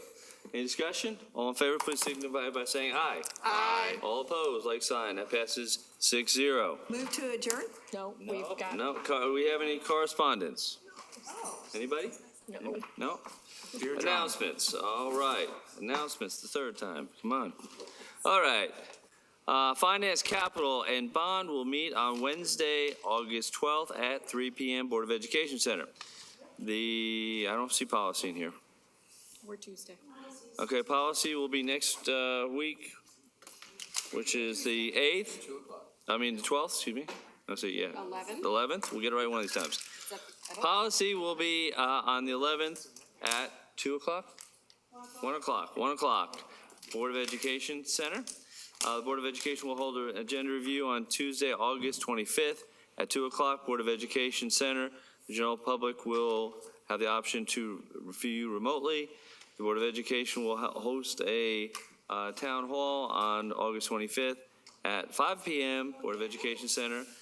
And the Board of Education will host a regular September meeting on Tuesday, September 1st, 5 p.m., Board of Education Center. The general public will have the option to view remotely on New Hanover County Schools TV, YouTube.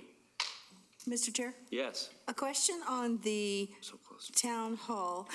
We have agenda review before that. Do we have a break in between? And if, Very small one, I will feed you. I know, but I mean, we kind of need to let the public know that we're going back to back so they don't walk in and think they're in the wrong place. Kind of, you know what I mean? We'll do that when we communicate. Chair, Yes, sir. I would ask, when are we having another legislative committee? We haven't had one since April. Madam Legislator. Thank you, Mr. Chair. The purpose of the legislative committee is to create the legislative agenda, so I had not had one scheduled, so. We changed how frequently we do it. Yeah, we changed it 2 years ago to an annual meeting to create the legislative agenda, so. Yes, sir.